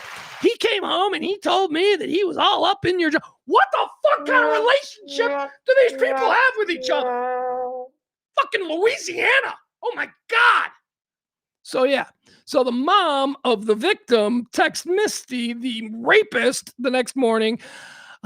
He told me that, you might be pregnant, or whatever it was. Here, I'll give you the details. After that night, the victim's mother texted Robert about the possibility of her becoming pregnant, and Roberts assured the mother that she was on birth control. What a weird conversation. It's like, what a weird... It's not okay. Like, why isn't that mom? She's texting her. Why isn't that mom in her fucking car with a baseball bat on her way over to Misty Roberts' house looking to break some kneecaps? What is wrong with these people? No, her inclination is to text her friend Misty and go, did you like banging my son? I hope he didn't get you pregnant. What the hell is... Let's see here. Here's some more details here. We've got disgraced Louisiana Mayor Misty Roberts' ex-husband fought to keep her kids from her. Apparently she was dating another guy. So here's the deal. So there was a big thing between Misty and her ex-husband, the father of the two kids, a couple of years back, because Misty was dating a dirtbag. Like Misty, the mayor, was dating like a total fucking dirtbag guy who was a stalker and had like, he had all kinds of problems, right? And he would make these, the guy she was dating who was in the house would make these statements like, I'm just going to kill myself and kill everybody. So obviously the father of the children went to court, told the judge, he's like, look, I can get my kids out of here. This guy's nuts. This guy's talking about killing himself. The shared children of disgraced Louisiana Mayor Misty Roberts and her ex-husband allegedly suffered abuse at the hands of Misty's ex-lover, who later wound up dead. Yeah, he's dead now. That's weird. He died like 2 weeks after this whole thing. I couldn't find out why he died. They're not saying how he died. Probably, Louisiana stupidity. He was trying to ride an alligator. Something stupid like that is how he died, I'm sure. The disturbing documents reveal that Misty Roberts' ex-husband, Duncan Clanton, well, there's a name for you, went as far as filing a civil restraining order to keep the former couple's two adolescent children away from the local pipeliner, William Andrew Crontz, a man he claimed had alcoholic, suicidal, and stalky tendencies during his alleged on and off again relationship with Roberts. Crontz, this is the guy they were worried about, had posted on Facebook threatening suicide following a breakup with Roberts and was later found by police incapacitated and unconscious with a gun. Well, that's Louisiana. That's again. our kids and himself. So Clanton, the father, then went to the judge after this incident. He said, if he is brave enough to take his own life, what is to stop him from shooting Misty, our kids, and himself all at the same time? Clanton wrote to the judge, which is, yeah, man. Ugh. I'll tell you, my ex-wife, this is a real concern. If you have a child and then suddenly the mother of the child, finds herself in a new relationship, it is a very real concern that this guy isn't an asshole, that this guy isn't, I mean, you're bringing a man into this house to be in my son's universe. You got to have concerns. I got very lucky. My son's stepdad is awesome. My son's stepdad is the absolute best possible situation. He's great. We got lucky. So I can relate, though, here to this Clanton guy. I can relate to this guy because he's got real concerns. Could you imagine posting on Facebook about how you want to kill yourself? That's a post reserved for the absolute saddest among us. Yikes. What else do we have here? Oh, here, let's see this. Here we got some local news coverage here from the day of the conviction. I wanted to show this because I thought it was funny. I didn't think it was particularly an insightful investigation. But what I thought was funny about it was, is this New Orleans? Like, what fucking TV market is this? This is like the most... Ranger knows that if you're a school custodian, cleanliness is your top priority. That's why you can rely on Ranger for a range of cleaning products and equipment, from disinfectants to floor scrubbers. Ranger, for the ones who get it done. Thank you so much, Wade. All right, I hate that. There was no way for me to turn that commercial off. I don't even know if you heard the commercial. I don't know. I'm still not sure on if you guys can hear things before I'm sharing them. Here you go. This comes from some weird, seriously amateurish news station. I don't know where this is. Maddie, let me know. KPLC, is that New Orleans proper, or is this like, some starter market? Look at the anchor. This girl looks like she's 17. This is easily her first job out of college. Anyway, here's the story as it was presented there locally. After former DeRidder Mayor Misty Roberts was found guilty of having sex with a teen while mayor, we're now hearing from attorneys on both sides. One of Roberts' attorneys, Todd Clemens, and Beauregard Parish District Attorney Jimmy Lestage offered comment to 7 News. Yeah, Morgan, Okay, wait, this guy now. Now this guy. Okay, so we had her. This guy is terrible. This guy doesn't have any flow. He's nervous. He trips on his words. This is an amateur. Anyway, you got to start somewhere, I guess. A request from 7 News. Both sides are commenting on the verdict. Defense attorney Adam Johnson and Todd Clemens sent a joint statement. They say, quote, "We are disappointed by the verdict, but of course respect the jury's decision. Our focus is now on doing everything we can to keep Misty free after sentencing so she can continue raising her son and daughter as she was for the last 2 years while awaiting trial." Well, okay, if it's been 2 years that she's been awaiting trial, I mean, and the kids have still been in the house, obviously they found some sort of middle lane that they can all sort of, because they haven't killed each other yet, right? The son is not demanding to live with the dad or whatever. Actually, the son not living with the dad after the mom has sex with the son's best friend, the son not living with the dad after that occurs, leads me to believe the dad doesn't want him. Dad's like, nah, come on, you can tough it up. This is character building. Come on, Dad, there's plenty of room at your bachelor single dad apartment. As the tension around this case continues, we simply remind everyone that behind every headline is a real person and a real family living through it. Okay, but the headline is true. Yeah, we get it. A real person did this. This is why we're so freaked out about it. These are the attorneys for Misty. They're trying to humanize her and make her feel like something that isn't a complete monster. She's not a monster, right? I mean, what do we call her? What she is a train wreck. She is an absolute train wreck of a woman. She's an alcoholic. She's not aging well. She still wants to be the hot 20. She's a train wreck of a woman. She shouldn't be a mother. She shouldn't be allowed to have her kids. She obviously has a decision-making problem where she makes poor choices. That can't be good. Regardless of how anyone views the outcome, grace and humanity are always appropriate. And Beauregard District Attorney Jimmy Lestat. Holy fuck, look at this guy. This is like the non-Chinese version of that guy that runs Trump's social media accounts. Just commenting today saying, quote, I am happy to be able to provide justice for the victim and families involved in the case. I thank the jury for their patience and attention listening to and viewing evidence for over a week. 88 charges. Listen to how he's laboring to read this. This dude is not good at reading. Charles Robinson worked tirelessly in this case and did a fantastic job for the office and for the community. We've also received your questions asking why Roberts was not placed in there she is. Look at her. Let's see what she looks like. Custody after the jury's decision. According to Judge Savoy, Roberts had She's got huge boobs. She's got huge fake boobs. Look at how small her waist is. And then look at how much, and she's trying to hide her fake boobs because she's in court and she doesn't want to be sexy. But look at how big they are. Called a surety bond. That bond expires after conviction. However, the bond can be picked up and hey, I'm a heterosexual guy, okay? I'm a bit obsessed with breast distance. Extended until a sentence is given.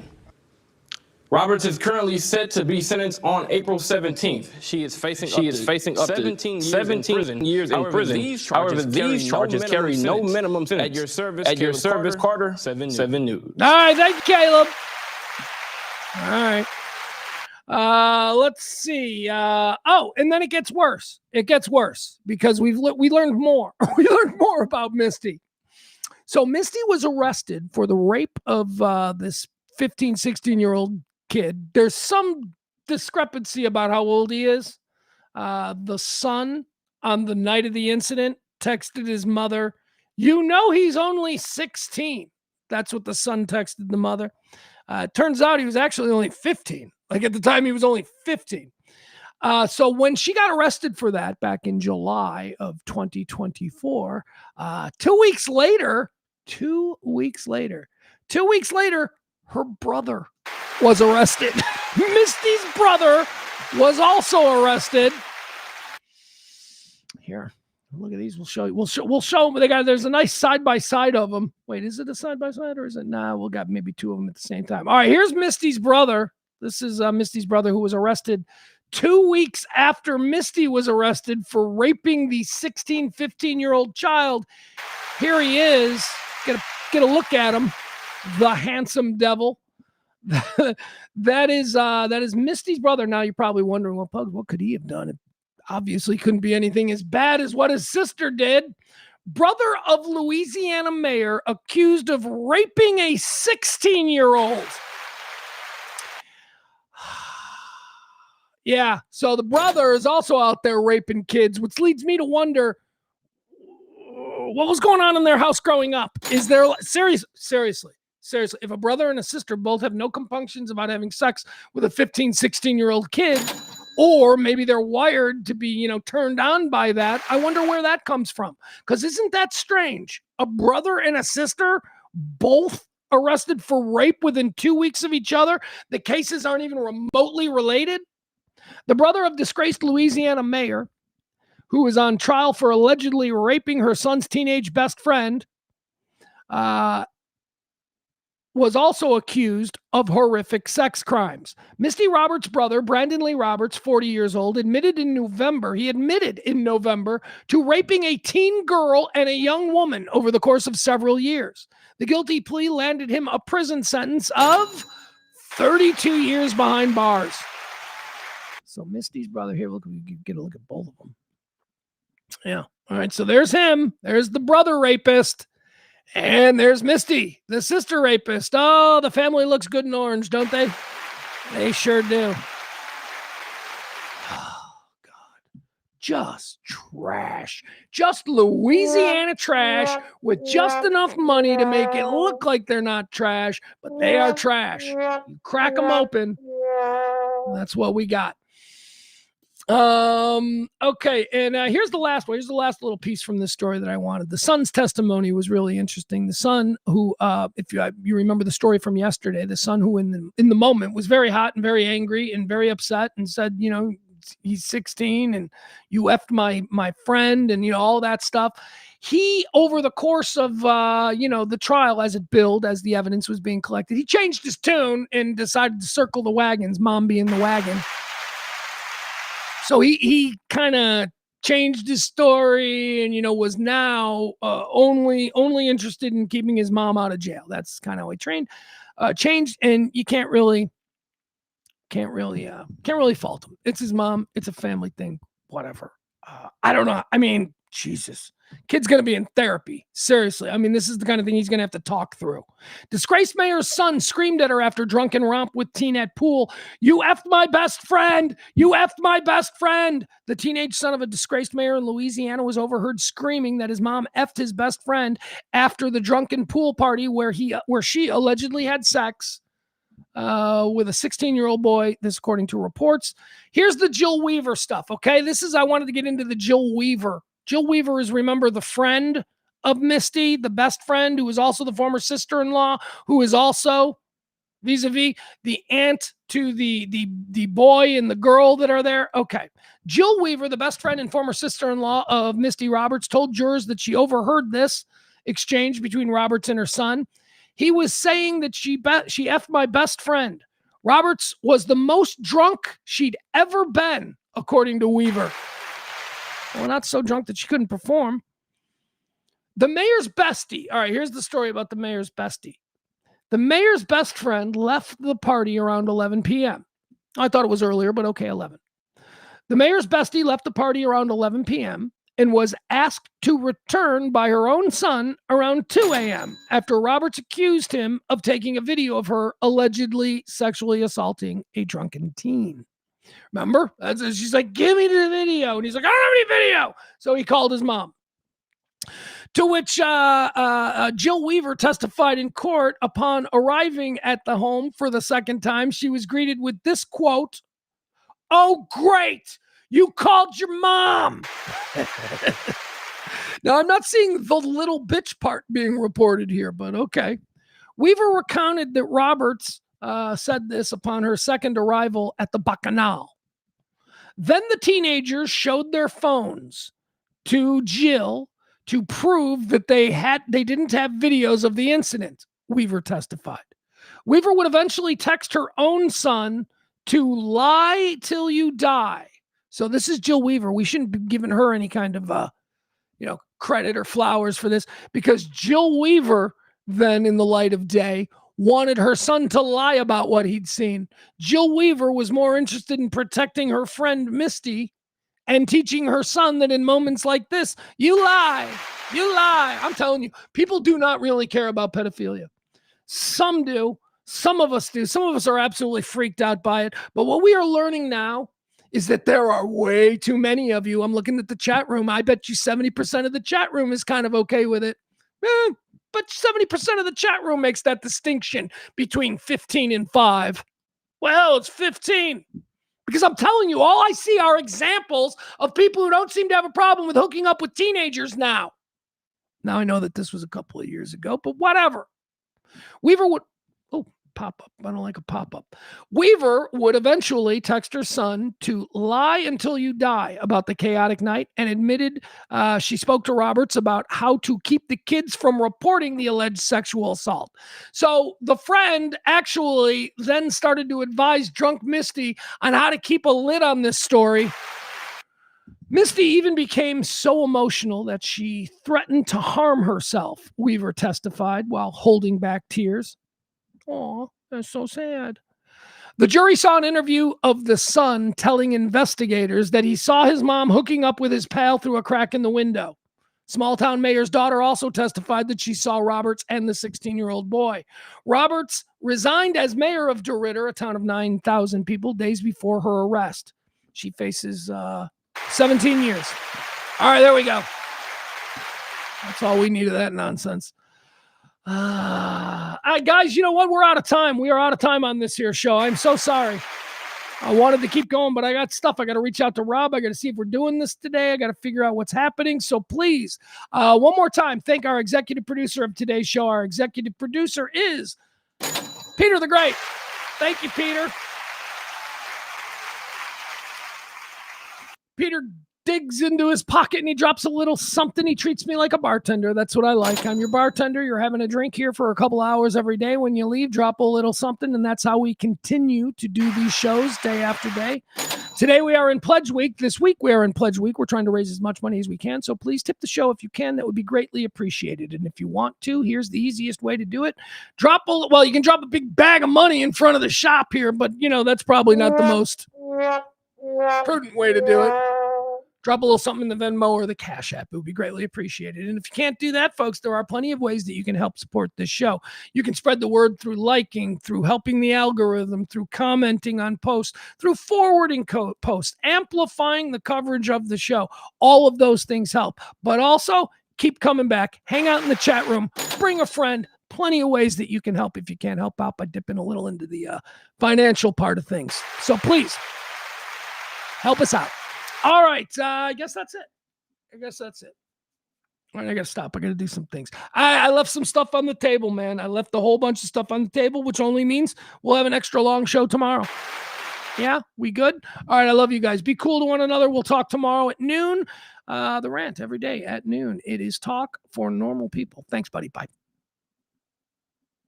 Wait. Thanks, buddy. Bye. What the fuck was that?